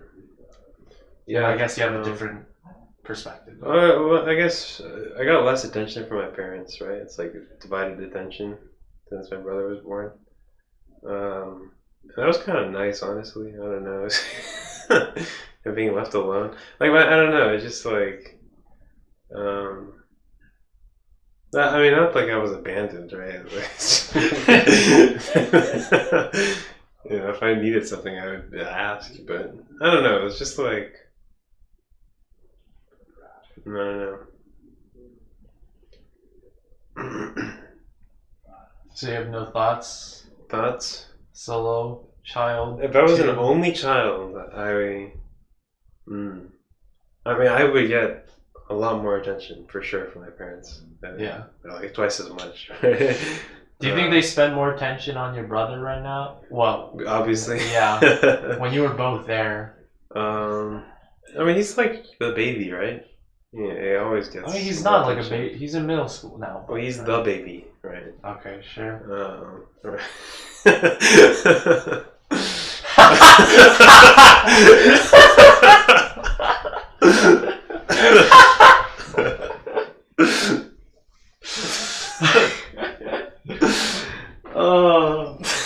For those unaware, Alon just did the baby. He did the baby. So I mean, I don't know. I don't know, honestly. Like, would it have been that much different? Probably, yeah. Yeah, probably would have been pretty different. Mm-hmm. I can't imagine my life without my brother, even though you did have a life without your brother also. I did, but I was very young, right? That's like,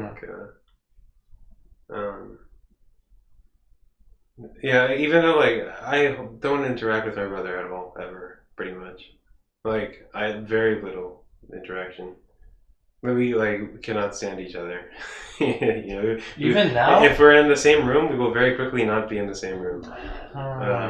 Damn. So I don't know. Is this something you want to change? Do you feel like the need to, or you want to like have a better relationship?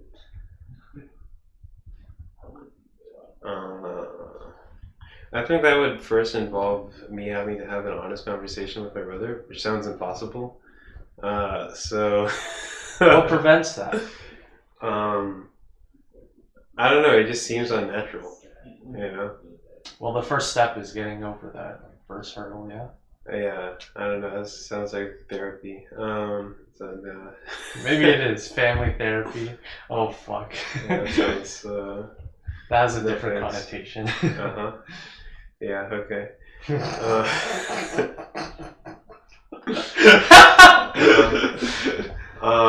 Anyway.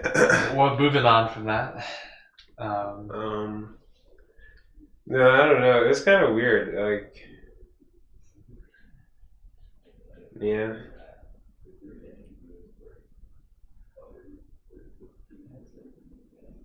Like, what do you think is the major roadblock? Like, it's just awkward. You guys aren't relatable. You guys. Yeah, I can't relate to him. I also like. I mean, it's entirely my fault. I think, like, completely my fault. I mean, obviously it's my fault. I can't be his. He's a fucking like child, right? Like I can't like be serious around him. You know, it's weird. You know. Well, that's not like a bad thing, right? Like you joke with him. Is that what you mean? Like, yeah, but I do it like to be annoying. You know, like I don't know. It's like. Like it's completely my fault, but I can't like not do it because that's like now expected of me, and it feels like that'd be in a very abrupt change, and that's like hard, you know. It's like you're going against the current. The current. Yeah, to do that, so I might as well just keep it going forever, you know. Well, he's So gonna it's like- grow up like very much soon. Yeah. Yeah, The correct. next couple of years. Mm-hmm. Like by the time you graduate, is he gonna be in high school? College? He's No. in 7th grade right now. Yeah. 8th So grade, so he'll be just starting college the year after I graduate. college. I mean, high school. High school. Yeah. He's gonna be reaching that age very soon then. Yeah. Like that age where you're like going through puberty and shit, and Shit. or has he already hit puberty? No. I mean, he's still growing tall, but his balls Okay. haven't dropped out, I think. His voice isn't getting deeper. I know that much. Okay. Well, it's gonna get to that point soon. Can you imagine? You know what's fucking crazy? Like I've seen that transformation before with one of my friends' brother, because like this friend that I had, we were friends ever since like 1st grade. We went to Chinese school together, and then we went to the same middle school and high school. You're I just laughing. remembered something. Yeah. Yeah. No, continue. Okay, I'll continue first. I'll come back to that. Basically, I was friends with this person, and he had a brother who is 5 or 6 years younger than us, because I'm like around the same age as my friend. And whenever I went to my friend's house, we always like played together because we like play video games or Nerf gun or whatever the fuck, or like Magic the Gathering. And we'd always like include his brother. And his brother, it's been a very interesting to see, because like we were fucking like in middle school, this brother was like in 1st grade and shit. And we were like hanging out, and like he'd be included, and we played games and shit. And I remember I have this like, whenever I think of him, I have this image, and like I think of the sound of his voice, and it's like from back then when his voice was still high. And then fast forward now to like, especially when we're in college, when he's hit puberty. The first time I heard him when he hit puberty, like his voice was just deeper, and I was like, my whole perspective, my whole image and memory of you is just shattered now, because it's so different. It's so weird to see this person that I've known. Like I've known him, his brother, because I've known my friend for like 11 years plus. I've known his brother growing up like 11 years as well. Like not very intimately, but seeing these snapshots of him growing up, and then suddenly his voice is deeper, and now he's just different. Yeah, It's pretty fucking crazy, and I feel like you're gonna get to that point very much soon with your brother. I remember like between 7th and 8th grade, I came back to school, and like half my friends' voices got deeper, and I was like, whoa. Did yours get deeper? No, my voice did not get deeper until like I think between 8th and 9th. Okay. Or like late 8th. No, it can't be late 8th. I think it was like 9th grade. That was very late, I remember. I don't know, I might be pretty late too. Yeah. I remember I was kind of self-conscious about it too. I was a bit later than everyone. Mm-hmm. I remember answering the phone one time because my family called. And then they would start speaking in Spanish to me because I thought I was my mom.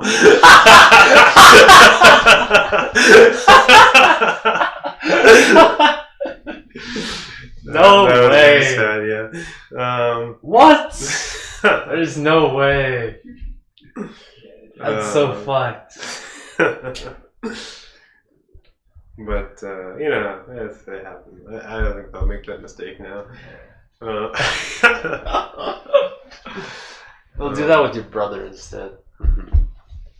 So, yeah. Have you noticed that Ayub, like whenever he talks to, like, I don't know, like a waiter or something, he'll like make his voice deeper, and he'll like change the way he talks. He'll change the way he talks. I didn't notice the deeper. I don't know. It like I think part of his changing the way he talks is like he makes his voice. It's like weird. I understand the mannerisms and like the. It's like to sound more American, I think. Yeah, kind of. Yeah. To be clear. What is the pseudonym that he uses? Huh?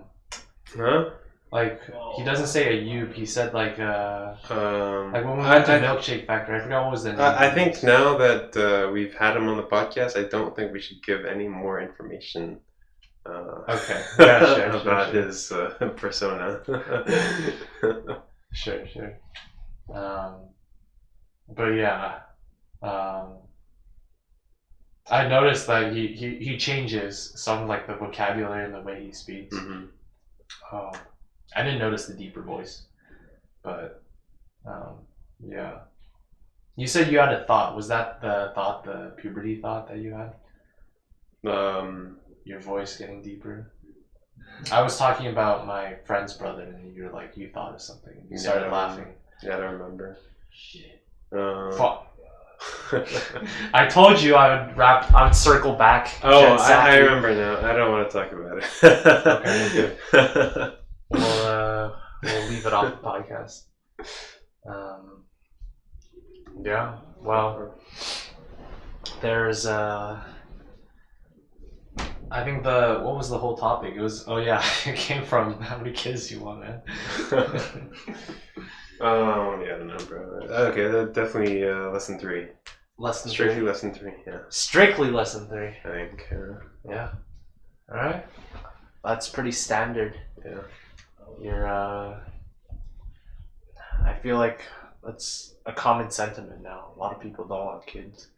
Mm. Have kids. 2.1 is the replacement level. Yeah. You need more than 2 per person on average. Yeah. Which is interesting. Yeah. What do you think about that? What do you think of the kids? Impending decline of human population? Well, I don't think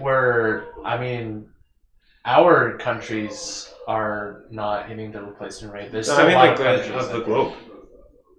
There's still. I think the population is still growing, is it not? Yeah, but only for the next 100 years or so. After that, it's just gonna start going down. It's like very, very rapidly slowing down. Yeah. I mean, do we want it to keep going up though? No, I mean that's fine and all, but it's interesting, you know. If we go and say we colonize Mars or something, do you think people over there are gonna have lots of kids, or is it gonna stay here? Maybe that's why we need more Mormons, and we need the return of religion, and get more family values, get more kids, less abstinence, or less condoms, less birth control. Maybe that's the Hungarians are really trying to get their birth rate up. They're lots of tax benefits and stuff. I watched a 60 Minutes thing. Well, that's the same with China. China. Well, China's fucked. So straight it's fucked. Completely. They are so fucked in that they got their one-child policy for 40, 30 years, and then 2015 or so, 2-child policy, and then just 5 years later, bam, 3-child policy, because they realize they're kind of screwed. Japan too. Yeah, it's not good. It's the future of us. But I think the difference with America is we have a lot of immigration as well, which keeps the population itself, even though all these things are temporary. Everybody thinks so temporary, the next few decades, because that's how long we live, right? But think longer, right? For a second, these things are gonna balance out in the end, you know? Okay. And then what happens? Okay, so if it balances out, then that means everything will be fine, yeah? No, yeah, but then what succeeds is either decline or steady state, which I guess is okay. But then what? I don't know. Well, then it's steady states, and we're in a steady state. The population, economic growth will be much slower. We'll see much more modest gains. Is that a bad thing? I don't know. Less volatility, less ridiculous. You get less pump and dump cryptocurrencies and shit. I don't think that's what that means. Dogecoin. Yeah, I don't think that. I'm just spitting out memes now. I don't know. I haven't thought about that. I don't think most people do think about that. I don't think we have to think about that really, because we're not going to be there. Yeah, right? Yeah, I guess not. I don't know. It's weird. What is the future of humanity? Because at the moment it seems like stasis, right? What does that mean? Like staying Day in the 2 same, is stasis. like staying in the same place? Yeah. Okay. Day 2 is stasis.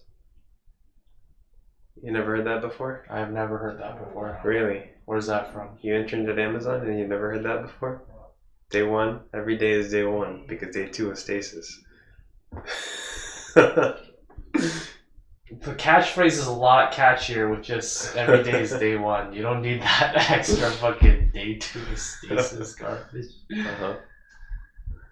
There's a reason why catchphrases, they're never too long, yeah? Because that's too long.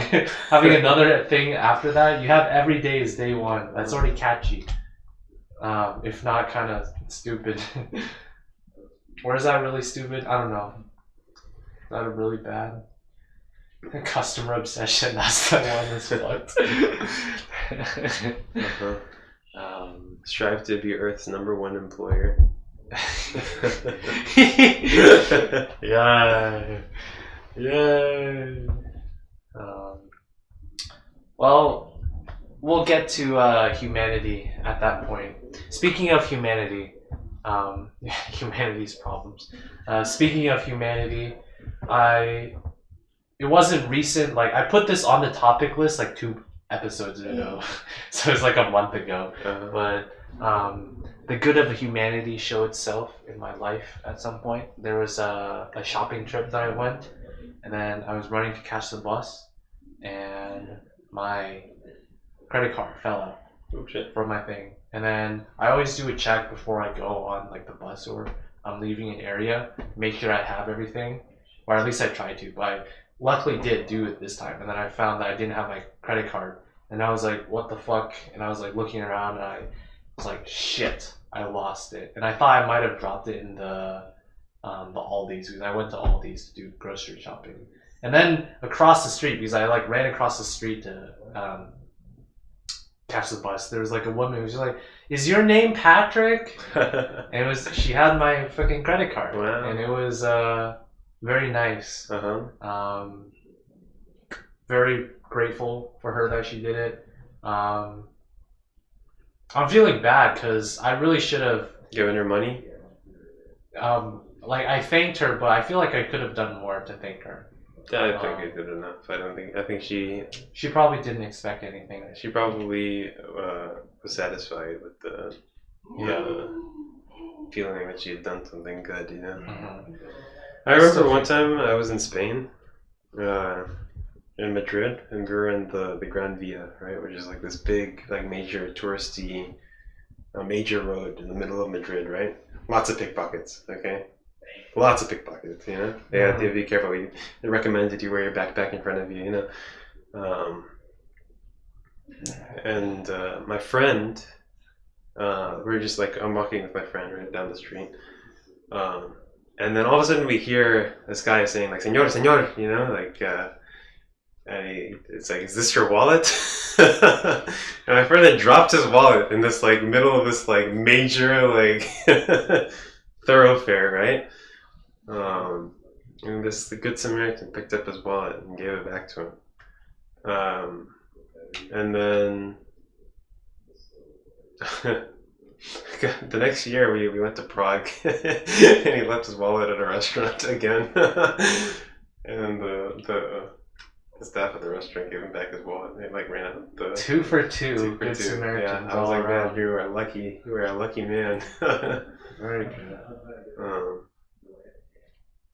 Yeah. One time on the same trip, actually, I think we were flying back. I think this was in Germany. I think I got a coffee at the airport, and then I left my passport on the counter.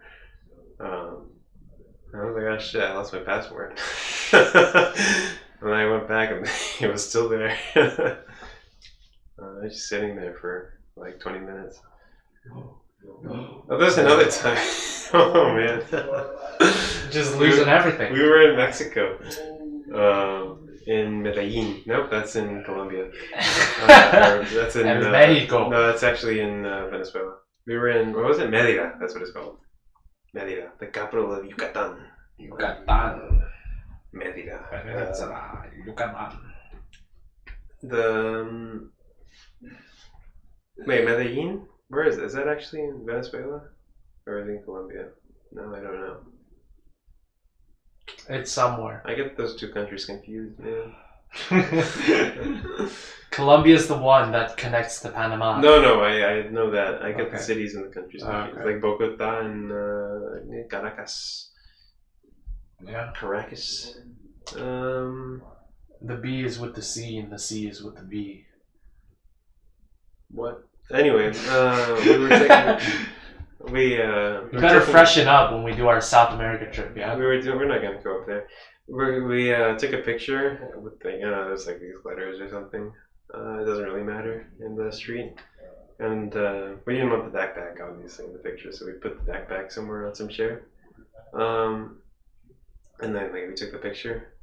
And then we left to go somewhere else. I was in charge of the backpack, by the way. Well, clearly you didn't think they were very important, you know. All of our passports were in the backpack. And so we're just walking down the street, right? Oh my god, shit. Were you the first one to notice? No. Oh my god. I was gone. I fucking sprinted back. I was like, oh man. Yeah. They But I were was still there? there. I'm a lucky man.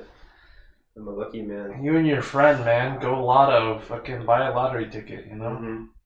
Him and his wallet, me and my passport. These two are inexplicably linked. Inextricably. I didn't know you went to Colombia before. No, it was in Mexico. Oh, fuck! In Fuck, Mérida. man!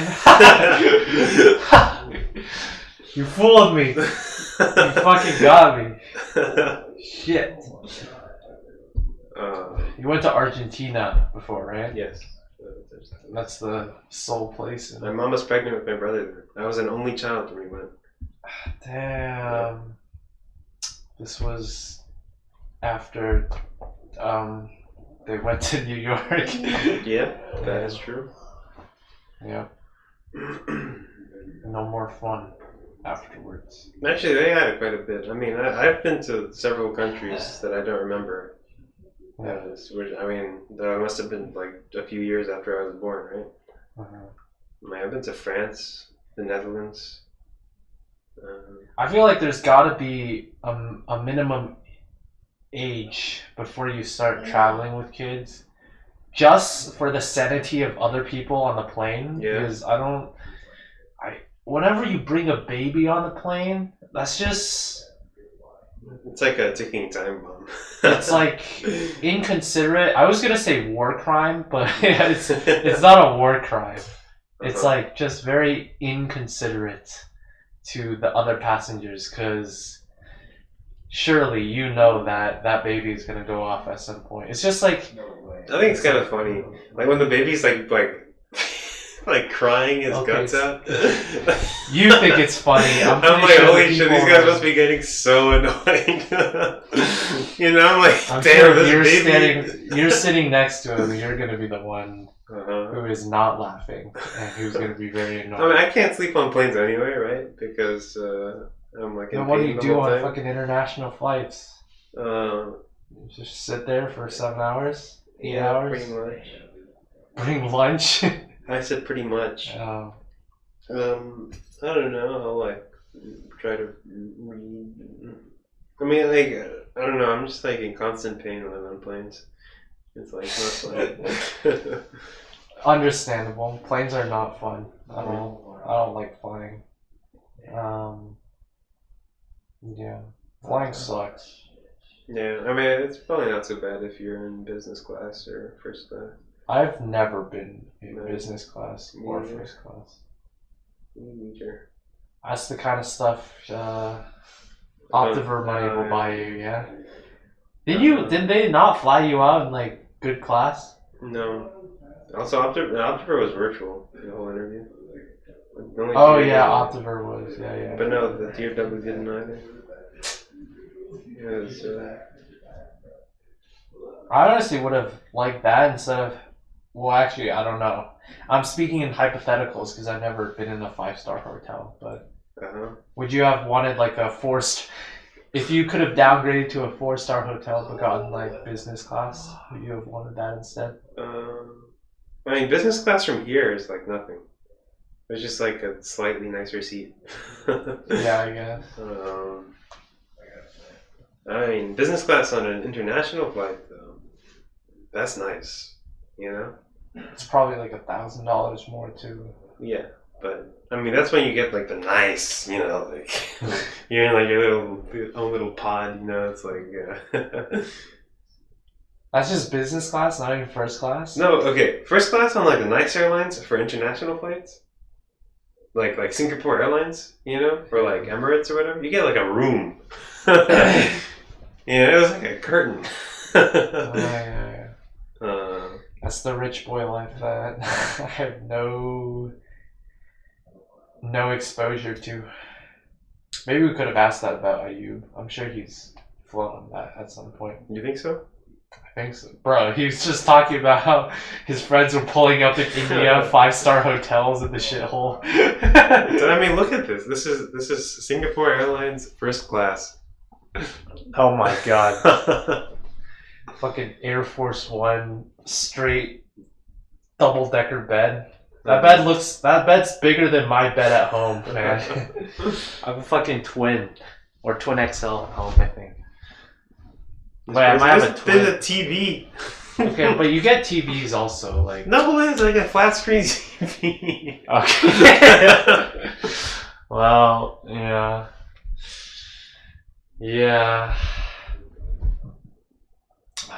Luxuries, man. If only we had money.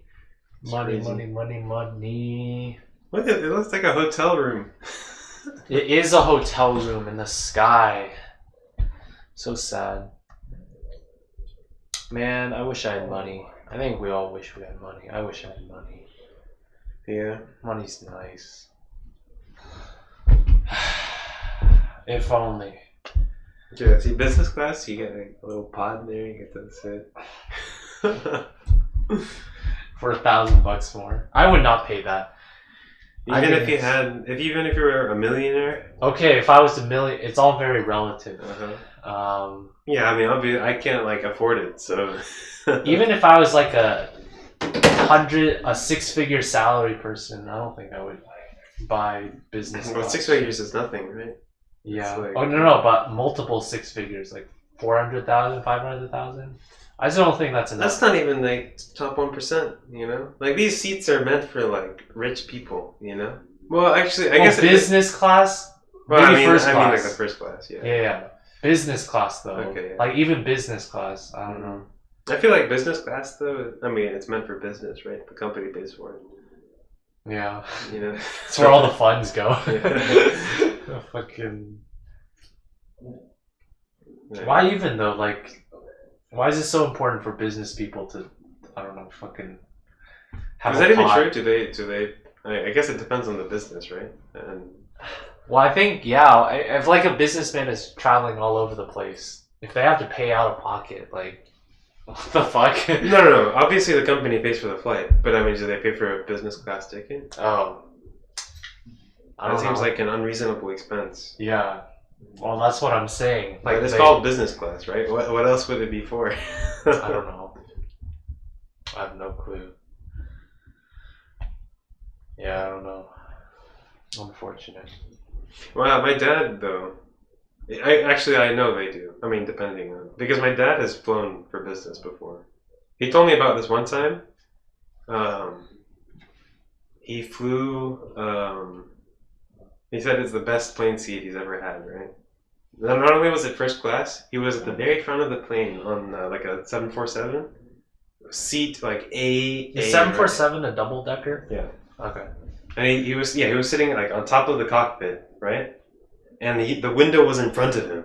Oh my god. Like, there was a window in front of him and to the right of him, and he could see everything. Damn. Yeah, like, he said it was the best seat he's ever had.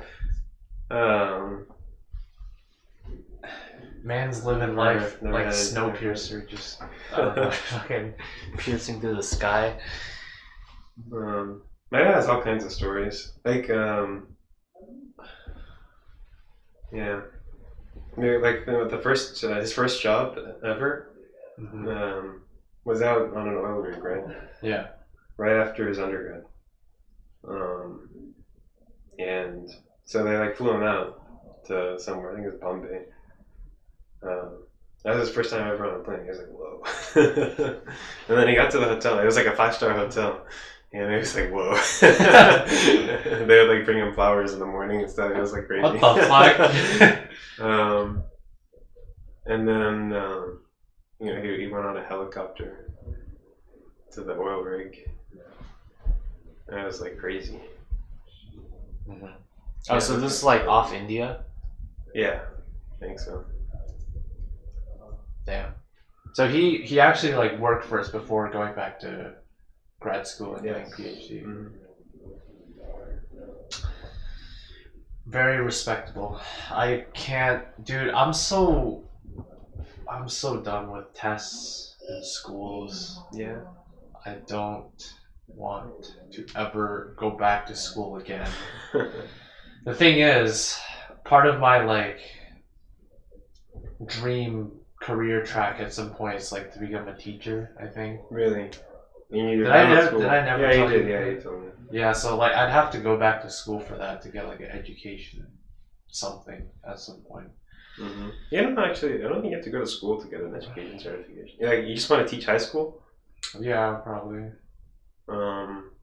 I think you can. I think you still have to do something. Yeah, yeah. It's not. But like, I'm sure there's like some shorter program that you. Yeah, probably. Dude, I do not want to teach high school students. Oh my god. I barely I can tolerate teaching. Oh, I can't. I you don't even teach. Yeah. But I mean, it seems significantly worse than teaching my peers, right? Like, yeah. I maybe could consider applying to be a TA. I could never, in a million years, conceive of teaching high school students. Yeah, I might have a rosy view just because, I don't know, I really enjoyed the teaching part of TAing. But that's also because I'm TAing CMU students, and CMU students are likely going to be good students in the grand scheme of the student body, of the entire general student body of the world, which means at a public random high school somewhere in the world, that probably is not going to happen. Yeah. But I don't know. It's still a thought that I want to do at some point. Yeah. Yeah, I had some teachers that were like that. Like, I mean, I didn't take AP Chem, but one of the AP Chem teachers, he was like rich as fuck. And he still was like... No, he was like retired, you know? He was like, oh, I'll teach you. Why not give back to the community? Yeah. He would like send pictures on the Remind Me of like his like fancy cars and stuff. What the fuck? Yeah.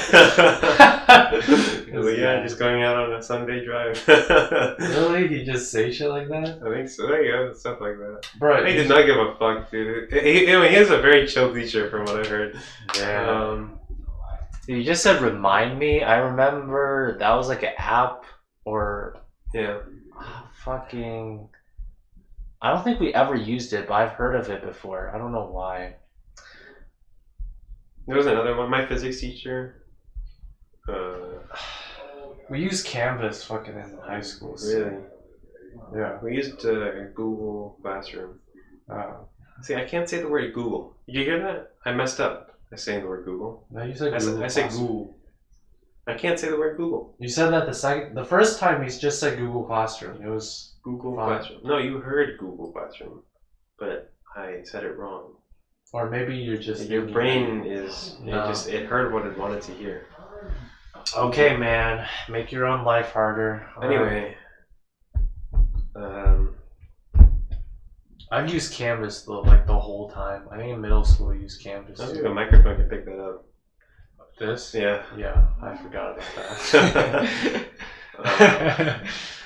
That's good that you caught it. It's not gonna be like the fucking iPad like last time. Yeah. What was I saying? Canvas. Google Classroom. Google Classroom. Unrelated, feature-rich Barkhurst. His son was Ernie on the Muppets. Oh, that's the guy? Yeah. Damn. He has like a plane. Maybe is that why he's rich? Well, no.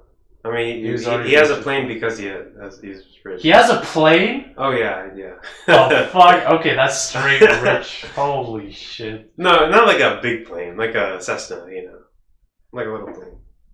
Like you fly it out of the Addison Airport. Okay. You know what Addison is. I mean, he's got multiple cars. He's got a plane. That's No, it was a different professor. Okay. You're talking about someone physics different. teacher. Oh, okay. Barkhurst. I thought you were talking about. You're still talking about the chem. No. One. Okay. Yeah, he was kind of mean, honestly. No, the Ernie one. Yeah. Fuck. Like I remember. Air it all out. We'll empty all the. There was one time he was like, "You have to follow all of the instructions." We were doing like a lab. Okay. It was like a presentation. The way I don't know. We only did it once. Okay, but the way it worked was like, we'd have to do this lab, right? And we had a few days to prepare for it, right? And then on the lab day, we'd just like demonstrate it in front of him, and then like record the results in front of him or something. So high pressure. Yeah, it was like kind of stressful, honestly.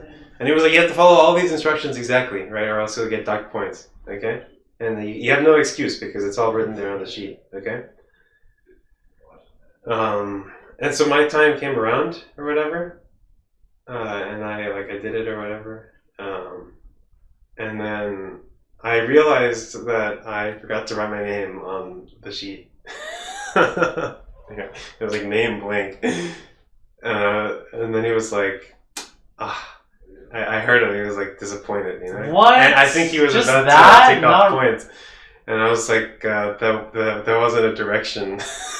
It wasn't written on the sheet for me to write my name. That's so stupid. And he was like, "Yeah, you're right. It's not written on the sheet." And so he didn't take off points. Are you kidding me? He didn't take off points. So. But the even idea that he was gonna do that's so stupid. It's. Yeah, I don't know. He was kind of strict. Stick up his ass. Yeah. It didn't help that I already had credit for this class because of my counselor. I don't know if I told you this, but my counselor kind of screwed up my schedule. So I did not give a single fuck about taking this class. Yeah. It happens. That reminds me. So next semester. No, I got a piece of chocolate, I think, for finishing first on the I guess you call it a semester exam, right? I think it's only halfway through. What, in this physics class? Yeah. I didn't care, right? So I just did the test and then I turned it in, and then. I thought you meant finishing first, as in best score. No. Actually, I got 100 on that test. All right. Damn, son. But that's besides the point. Alright, just a casual flex, just out here telling you how it is. Why aren't you a fucking physics major then, huh? Physics is hard, dude. Physics is hard. I think honestly, I was talking to the guy sitting next to me. Okay, it's all coming back now. Remember I told you the guy sitting next to me was the guy we met at the very start of the semester? And he's a physics major? He's a physics major. Fuck, he's taking 451. He's a physics CS double major. Oh. And he's like, all these kids complaining about how CS is such a hard major, boo-hoo. Physics is hard as fuck. I agree. He's like, there's so many hard majors out there that don't get credit because CMU, CS. And he's totally right, dude. I mean, we're like a bunch of crybabies. Yeah. CS is nothing compared to some. I mean, not nothing, but it's just another hard major. Yeah. It's not unique. It's definitely not the hardest Yeah. at CMU, dude. Like, fucking, just hearing about the tales of the architecture people, Yeah. it's so ridiculous, like, what they have to go through. The amount of work that they have to do. And, like, we're not the most selective either. Dramas are way more selective. I'm sure the music people as well, like, even more selective. CS, just a bunch of spoiled people. Yeah, honestly. Honestly, yeah, really is. What I was gonna say with physics is the only reason I even did physics in high school is because it's better than biology and chemistry because it's more math. But otherwise, fuck physics because it's so hard. Yeah, the good thing about Physics C, honestly, Physics C is probably the hardest AP test. AP, whatever. But it's like curved to infinity and beyond. Yeah, I remember I took Physics C mechanics. It's the only test I didn't finish. Yeah, I had shit fucking blank and shit. It was, and I thought I got like straight fucked.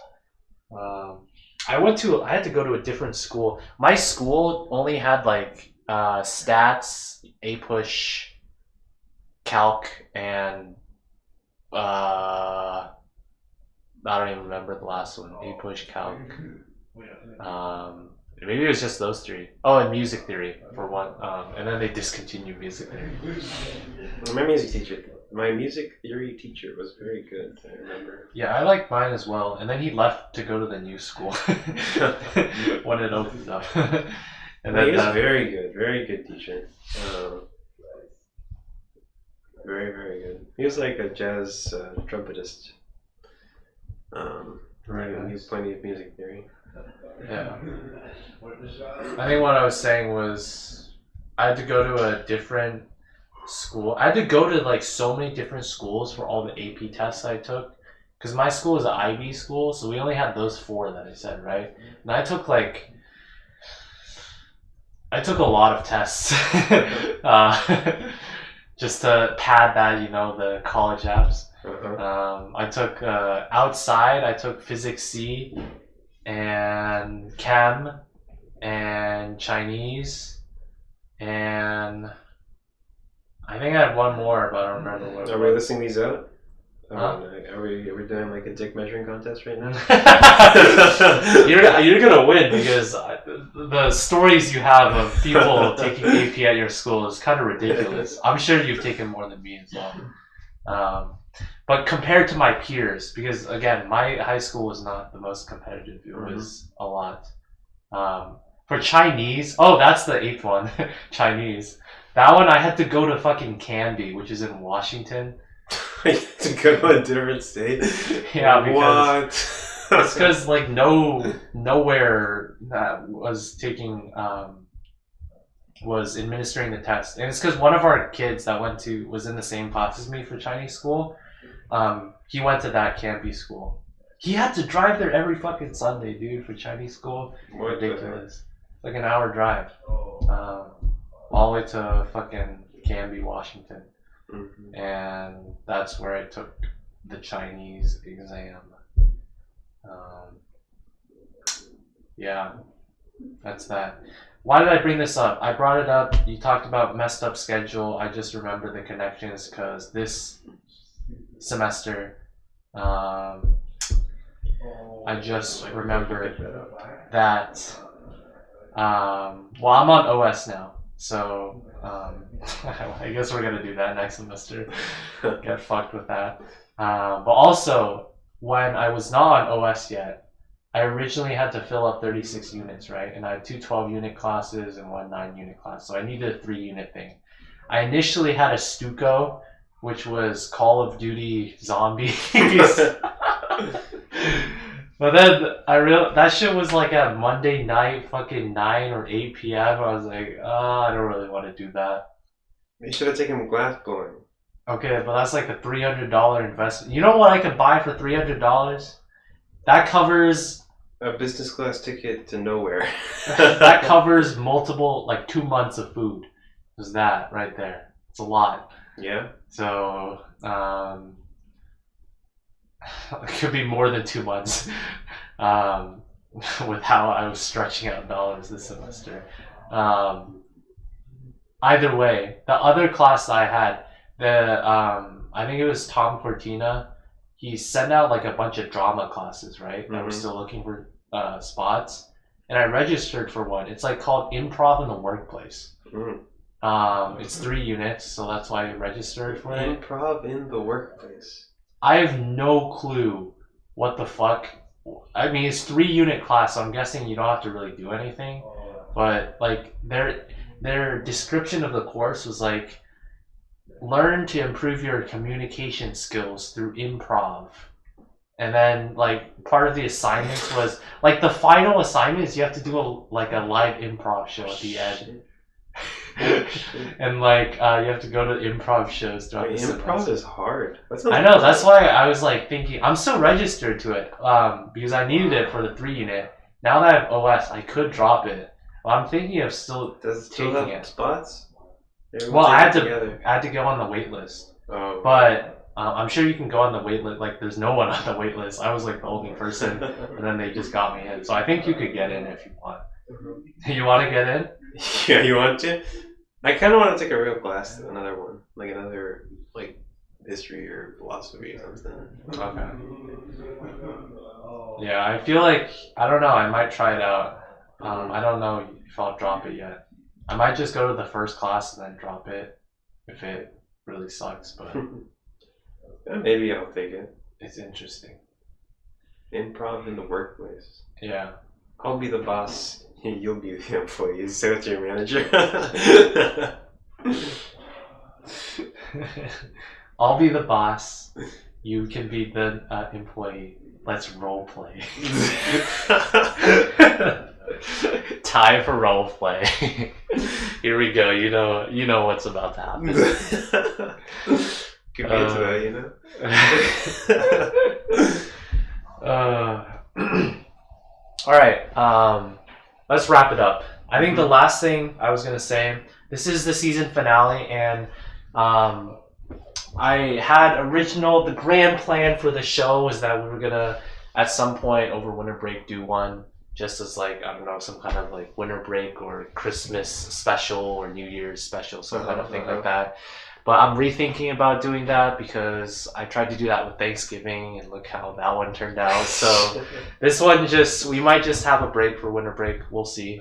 But with that in mind, if we do have a break for winter break, this will be the last one for a while, which means I want to wrap it all up because this might be the last one of this year then. We should talk about what do you think overall of this year? What is your opinion on 2021? What do you think you have accomplished? And I think the main question I was going to is what are going to be your New Year's resolutions for the next year? What are some goals that you have for the next year? That might be easier to start off with than thinking about what even happened this year. Well, actually, what happened this year? I spent all of February and most of March, all of April, half of May, or actually most of May, almost all of May, and all of September, and all of October, and most of November.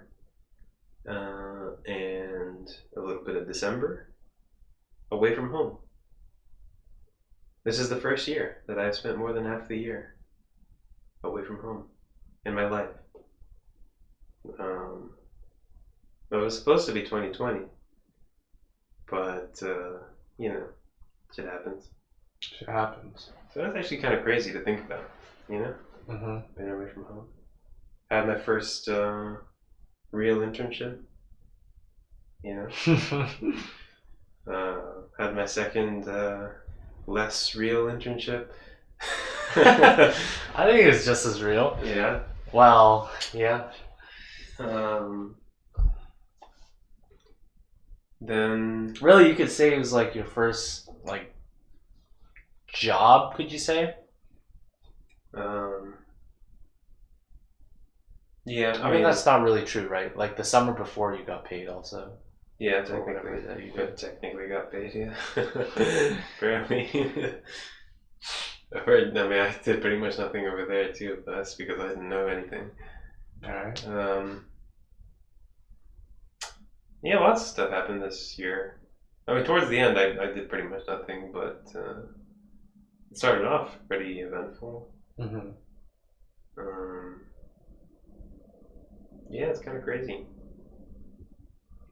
COVID hanging in the background throughout the whole year. Yeah.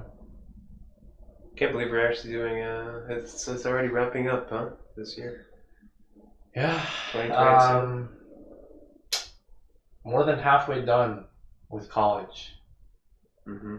I mean, it already happened at the beginning of the semester, Yeah. but this is Crazy to think about. 5/8 done, over 60% done. That's kind of crazy. This year I went from thinking I was going to graduate in 3 years to thinking I was going to graduate in 3.5 years to now thinking I'm going to graduate in 4 years. That was this, yeah. As of March 31st this year, I thought I was going to graduate in 3 years. I bet we could go back. Actually, we can't. Because this is something that I saw. I was trying to see when we have to do our 1 year anniversary of the podcast. It's going to have to be in April. I didn't know it was that late that we did our first episode. Mm-hmm. It was all the way in April. Yeah, well, April's after I found out about Amazon.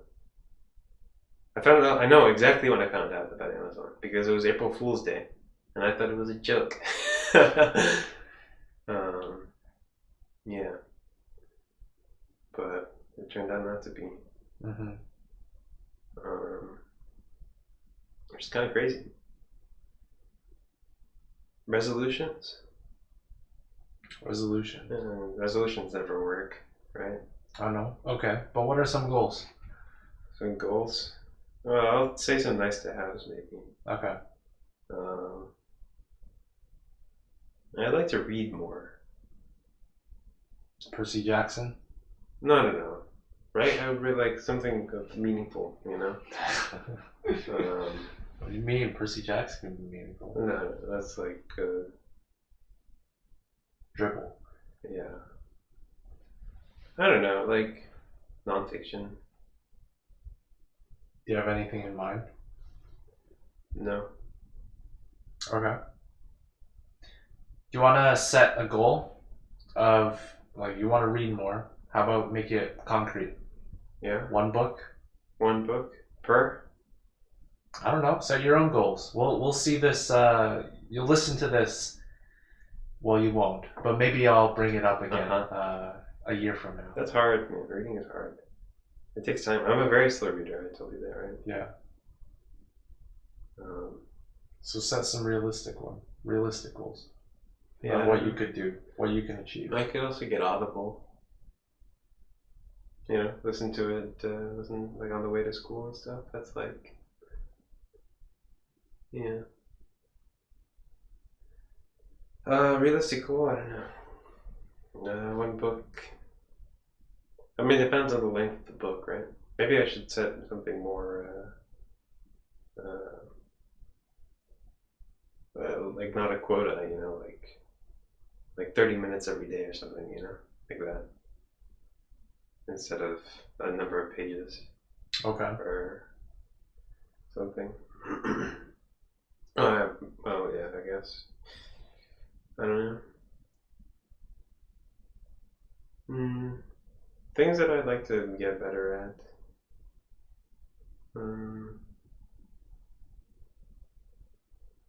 I need to exercise again. That's like something I'm gonna start like as soon as I get back home. Mm-hmm. That's actually, I mean, honestly, anything I say I should start now instead of at the new year. That like makes no sense to postpone it until later, right? Mm-hmm. That's like the Benjamin Franklin quote, right? That's like, do not put off until tomorrow what you can do today or whatever, right? Which is like the story of my life. I put everything off until tomorrow.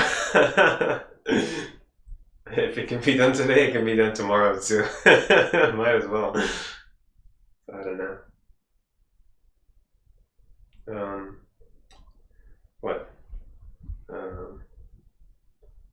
Yeah, I'm actually quite looking forward to school. Really Going looking back- forward to it. Yeah, going back to school. school. Yeah, having some more structure in my life. Damn. Okay. You know, I like having these. I don't know. It's like kind of weird. Not. Everything was kind of free form. It felt, and there was no direction. I feel like you might want to get used to that. I feel like when you have a job, you're not gonna have. Yeah, I'm quite worried actually, honestly, that it's going to be bad. I don't know, because like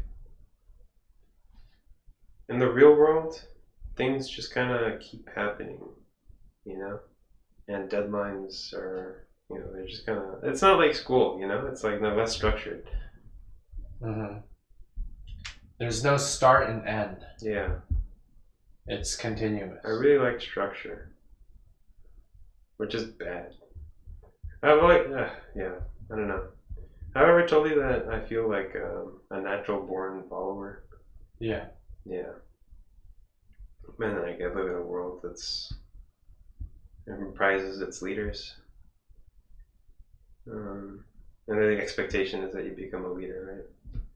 That's like hard, you know. Mm-hmm. That could be something. It's hard to improve. 2022. I kind of wanna, but I'm not gonna. Yeah, I could say something about the cello, I guess. Maybe I'll start taking lessons again. For the cello? Yeah.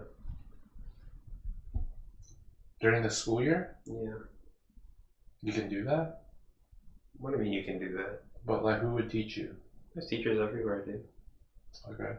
Literally everywhere. Like anywhere you can find a teacher. Especially at CMU, you can probably find a teacher for sure, right? Yeah. School of Music.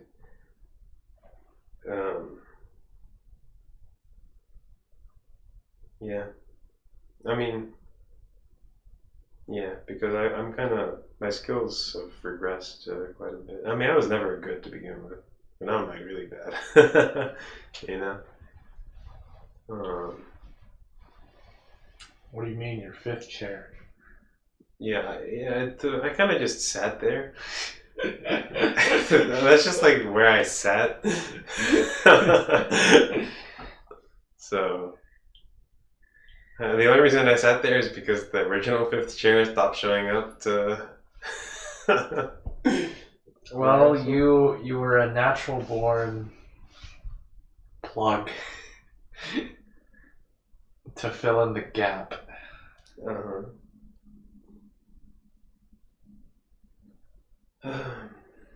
If I practice more, that would be good, right? I'm not going to practice it. I'm not going to read these books. Nothing's going to happen. Nothing's going to change. Nothing ever changes. You know? I would say I'm going to do this and that, nothing happens. Fucking hell, man. I try and then I fail. They say, you know, write down your goals. Tell other people. I do everything. Nothing happens. It doesn't make a difference. It's all farce. It's all farcical, really. Well, maybe we can make this, I don't want to be a Debbie Downer, but... No, it's true. Yeah, I don't know. I don't know. If I take this audio clip and I give it to you every month of 2022 to remind you of your goals. Nothing's gonna change. I'm gonna be like, haha, funny, I didn't do it last month. Haha, I'm gonna do it this month. And then nothing is going to happen. Nothing's going to change. You see, this is why I'll never like actually amount to anything. And it's like I cannot do things. You know? Well, that's what you think. I think you can definitely do things. It's just you need the motivation to do it. And you need to take those first steps. It's like the first steps are always the hardest. Yeah, sorry, let me revise. See, I'm not using revise in the other sense. I don't want to do anything.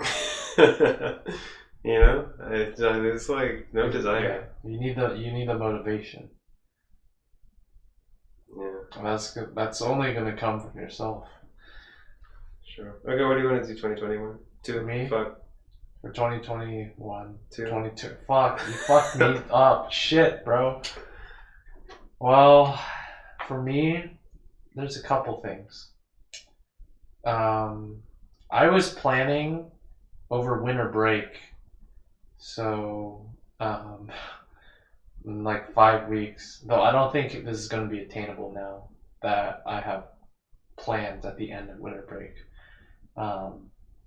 But I originally planned for winter break, I was going to finish Soul Rider.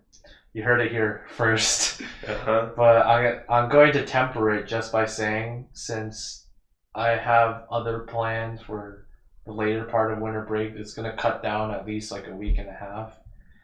I don't know if I'll be able to complete everything I want with Soul Rider, but I definitely want to at least work on it. And the reason I have more faith in actually following through this time is that I actually know how to use Unity a lot more now, because this semester I've been working on like a Unity game project as part of like my fucking a job, and that has taught me a lot more about Unity, and I feel a lot more familiar. And the first steps is always like the hardest part is that first few hours of getting to know how to do stuff with the software, and then once you get familiar and you feel like you have skills to actually do productive work, it makes it a lot easier to then get going with your own stuff. So I have more faith and more hope that this time I can actually do something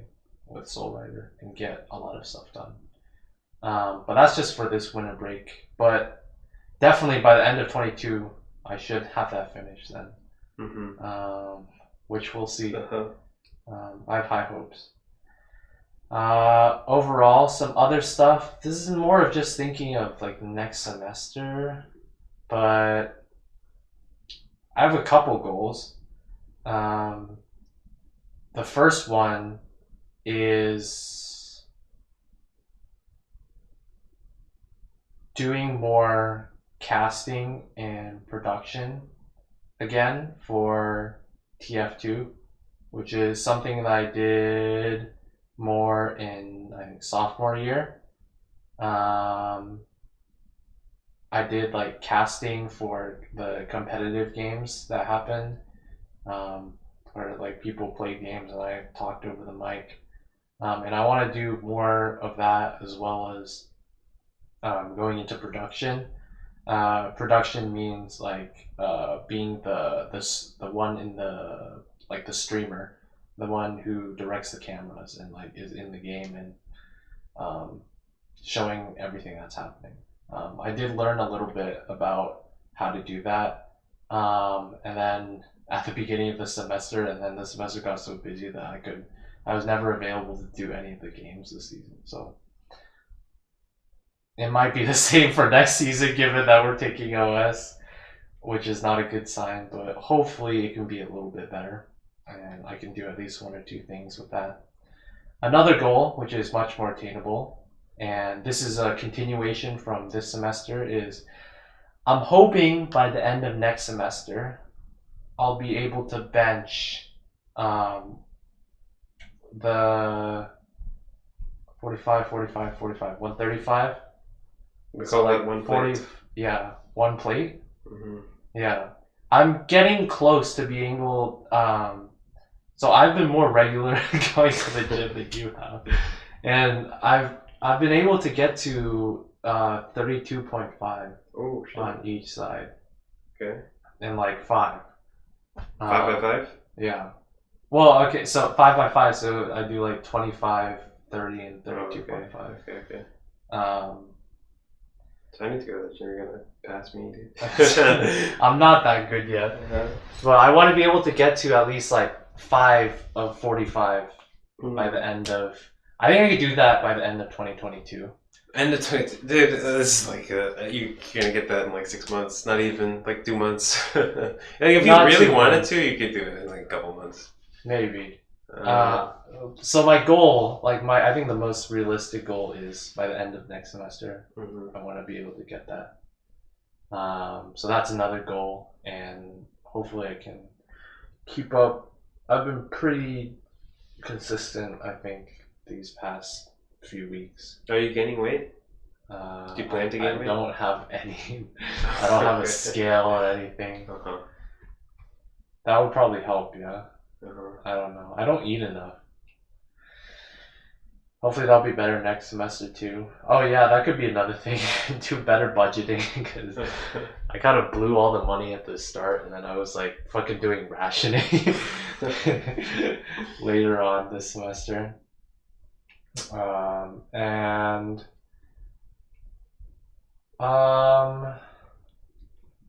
I think the last 2 goals I had, one of them was I had an idea of doing, it's like this podcast but for myself, where it's like I do a video every day where I just like talk for like a minute or 5 minutes or just whatever time I have at like the end of the day or at some point in the day. And I do this consistently, like every day. If I could do this every day, and I would a video diary. Yeah, and the reason to make it more realistic, that's why I said like it only have to be like a minute or something. Like it could be very brief, but I want to try and keep it consistent. See if I could do it for a whole year. And literally, you could have like a whole minute of just the whole audio diary of your whole year, and I think that would be really cool. But I'll have to see if I can get to that. I know a good resolution: become conversational in French. French? Okay. Why French? Because I'm going to be in France for 6 months. For 4 months, I guess. Do you know any French? Bonsoir. For all I know, you could be saying, I don't know, rat's ass or some shit. I don't know. That could be a good goal. What's the timeline? By next fall? Yeah, well, I have to be. I mean, yeah, but I guess by the end of the year. I was gonna say that for Spanish for me, but I don't know if we're ever gonna do this South America trip that we keep fucking teasing. Was it gonna happen next winter? Is that? Oh wait, actually, I don't know if it can happen next winter, right? Why not? Because I don't know how long the semester's gonna be. Oh yeah. Oh shit. Yeah. You might get fucked. Yeah. I forgot about that. Damn. Well, I guess that shit's done. Then it's dead. Oh yeah. That leads to another thing. I did this in the summer for like a brief month or so. I want to improve my Chinese. And that was like with learning phrases and just listening to a lot more Chinese stuff. And I think I want to start doing that again this winter break and next semester. It's just, I just didn't have time this semester, man. Which really sucks because I feel like next semester might be the same shit again. That's why, like secretly, it would have fucked you, but a little part of me was like, maybe if I didn't have OS, I would have had like so much time. And a lot of these goals, I think I could have put a lot of time into. Alas, now we're gonna... The time's going somewhere else. At the end of this, we're gonna have our 3VOS done. 3BOS. And we're gonna be like, was that worth it? Was 3BOS worth it? And the answer's gonna be no. I've got a strong feeling. It's not about the destination. It's about the journey and the pain. Of 3BOS. That's such a sick name though. 3BOS? 3BOS, yeah. It's not really a sick name. Dude, I knew this was what the name was gonna be since freshman year. Really? 3BOS? Yeah. I've known. You already knew you were gonna take OS freshman year? Yes. And you knew you were gonna call it 3BOS? Yes. That's all I knew. I knew those 2 things. 3BOS. Oh yeah, and for next year, topical. Last thing is keep the podcast consistent. I think we can get to a whole year, and that is going to be crazy. We did a whole year of this. Yeah, honestly, Once we get to that, we've already done. Okay, we haven't done 8 months. We've done We have done 8 months. Almost. We've done like 7.5 months, which is not bad. And I think we can get to a year. And hopefully we can continue this on, and it will be a great thing. And it's something that I'm pretty proud of. I mean, I enjoy editing and doing everything with it, so hopefully we can continue doing it. I'm also pretty proud of you. I feel so honored. Yeah. I think that's all for me for the next year. Yes. And year in review? Year in review.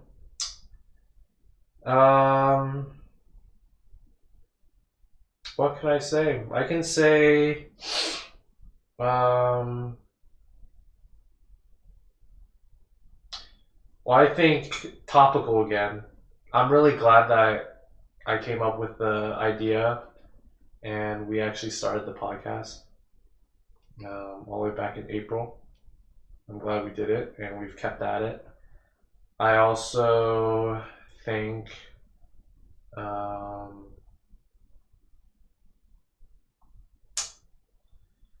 I don't know, career stuff. Yay, Facebook, woo, woohoo.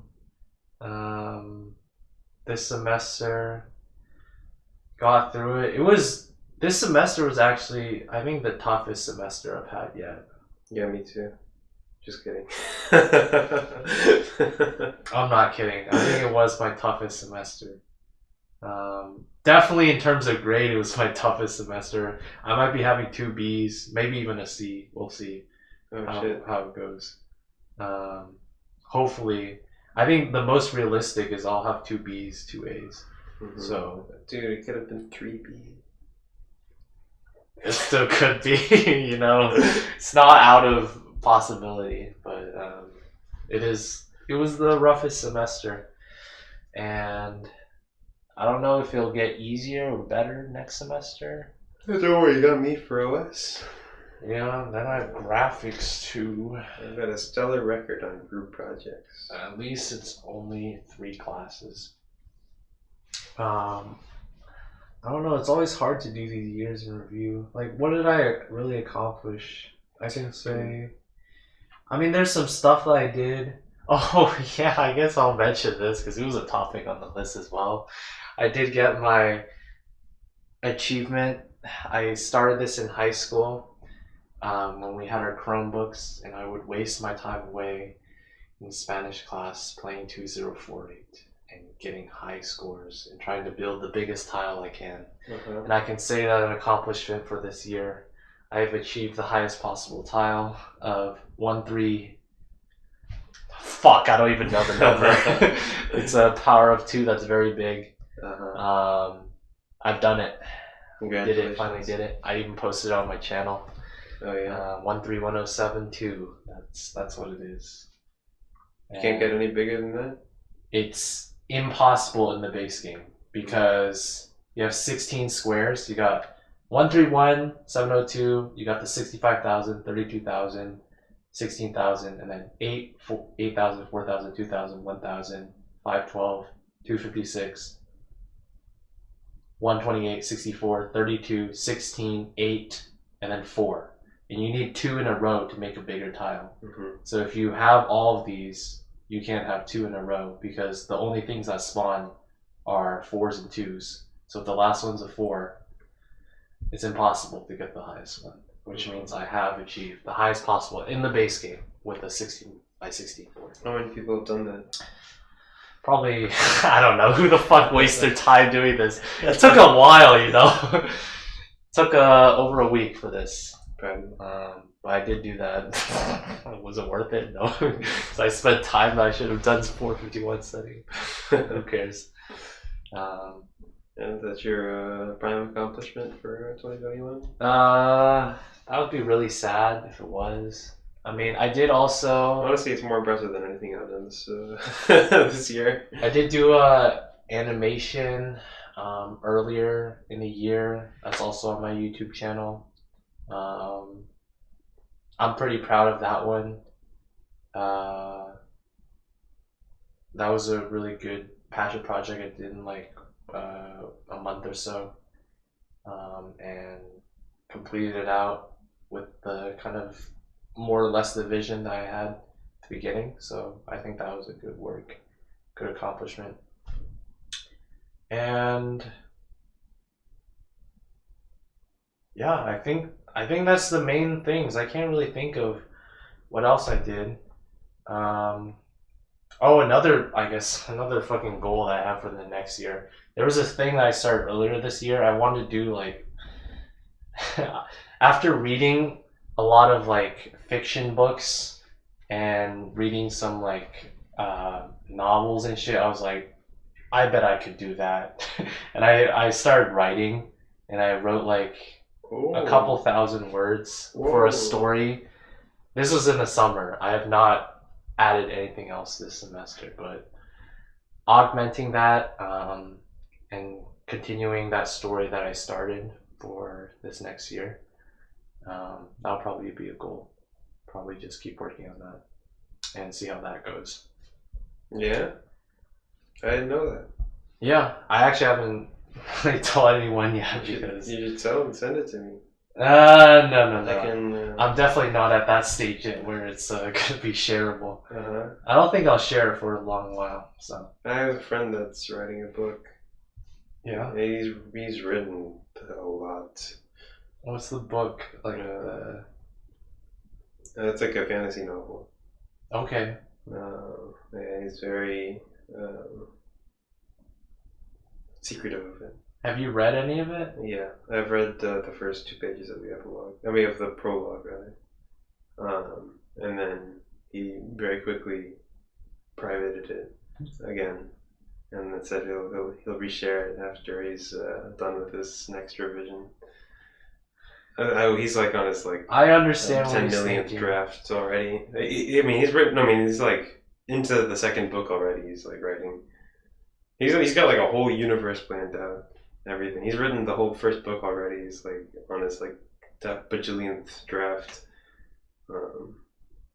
Several hundred pages have been written. Yeah. I can understand how he feels. It's like very, I don't know why with writing, but especially with writing, it's like it's very nerve-wracking and to share with people. I feel like I don't know, I make fucking videos and shit, and I love sharing that, but with writing I feel like it's so much easier to get judged. I disagree. I feel like anything that I create I cannot share with anybody. Yeah. Anything that has been produced by me is like inherently shit and therefore should not be shared with anybody. I think that is not true, and you should start working that into your comfort zone, you know, sharing more stuff. Because I think likely a lot of the stuff you produce is very good. And if you share it out, other people will appreciate it. Okay, well, I know for a fact that nothing that I have created thus far in my life is actually worth sharing with people. That much I know. For a fact. No, you don't know. Yeah, that's not a fact. No, that is true. I can tell you with 100% certainty, nothing I have done warrants sharing with other people. For sure. Nothing I have done is like impressive. Okay, in your opinion, sure. No, it's true. Like what? Name one thing. Well, I don't know because you haven't shared. What the fuck? What am I supposed to say, huh? Okay. Exactly. You think it's not worth sharing, and then other people think so. It might be the same with this story, but I mean, I don't even have a lot anymore. Yeah, so it's I want to wait first, but that's what that. Like what I'm saying is, I feel like if I create a game, I want to share that. It's just like with writing, it feels like I don't know, it's a little different. I don't know why, but I feel like that's a summary for this year. I can't really think of anything else that I did. I think is worth talking about. I think that is that. So Yeah. Good benchmarks for next year. Good summary of this year. Yeah. And a good end to this season of TBD3B. Yeah, that's the 23rd episode. We're nearing 25. We're nearing 25. We're getting there. We're also getting closer and closer to 1 year, and that both of those milestones I am excited for. So until next time, as this might be the last episode for this year. Mm-hmm. Yeah, and thanks, Gus, for sticking with us for this long, honestly. Yeah. And if we have any other listeners and you want to comment below so we know, we thank you for listening, even if it's for a little bit, even if it's just the Clips channel, because I know some people listen to the Clips every once in a while as well. I actually know some people in the server, when I share the clips, they actually will click on it and listen. Yeah, the clips are nice. Clips are a good idea. So, whoever's idea it was to make a clips channel, it was a brilliant idea. Yeah. Mm-hmm. Maybe we should look in the Discord who said clips channel first. Who actually said? Are you saying you did? I thought I did. Maybe you did. The first mention of clips channel might be. Maybe you're trying to take credit for something that you did not actually do, or maybe I'm trying to take credit for something that I did not actually do. Should we clear the record first before we sign off on this episode? I think we should. Clips. Are any of these clips excluded? Oh my god, it's just a bunch of clips.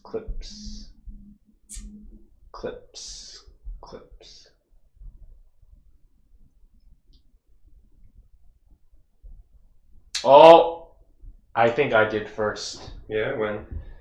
Well, we both said it on 8/16/2021, but mine comes in the in the thing a little bit earlier. I say I'm uploading small clips from the show that I think are funny and interesting, so some of y'all might listen to shorter stuff instead of the whole thing.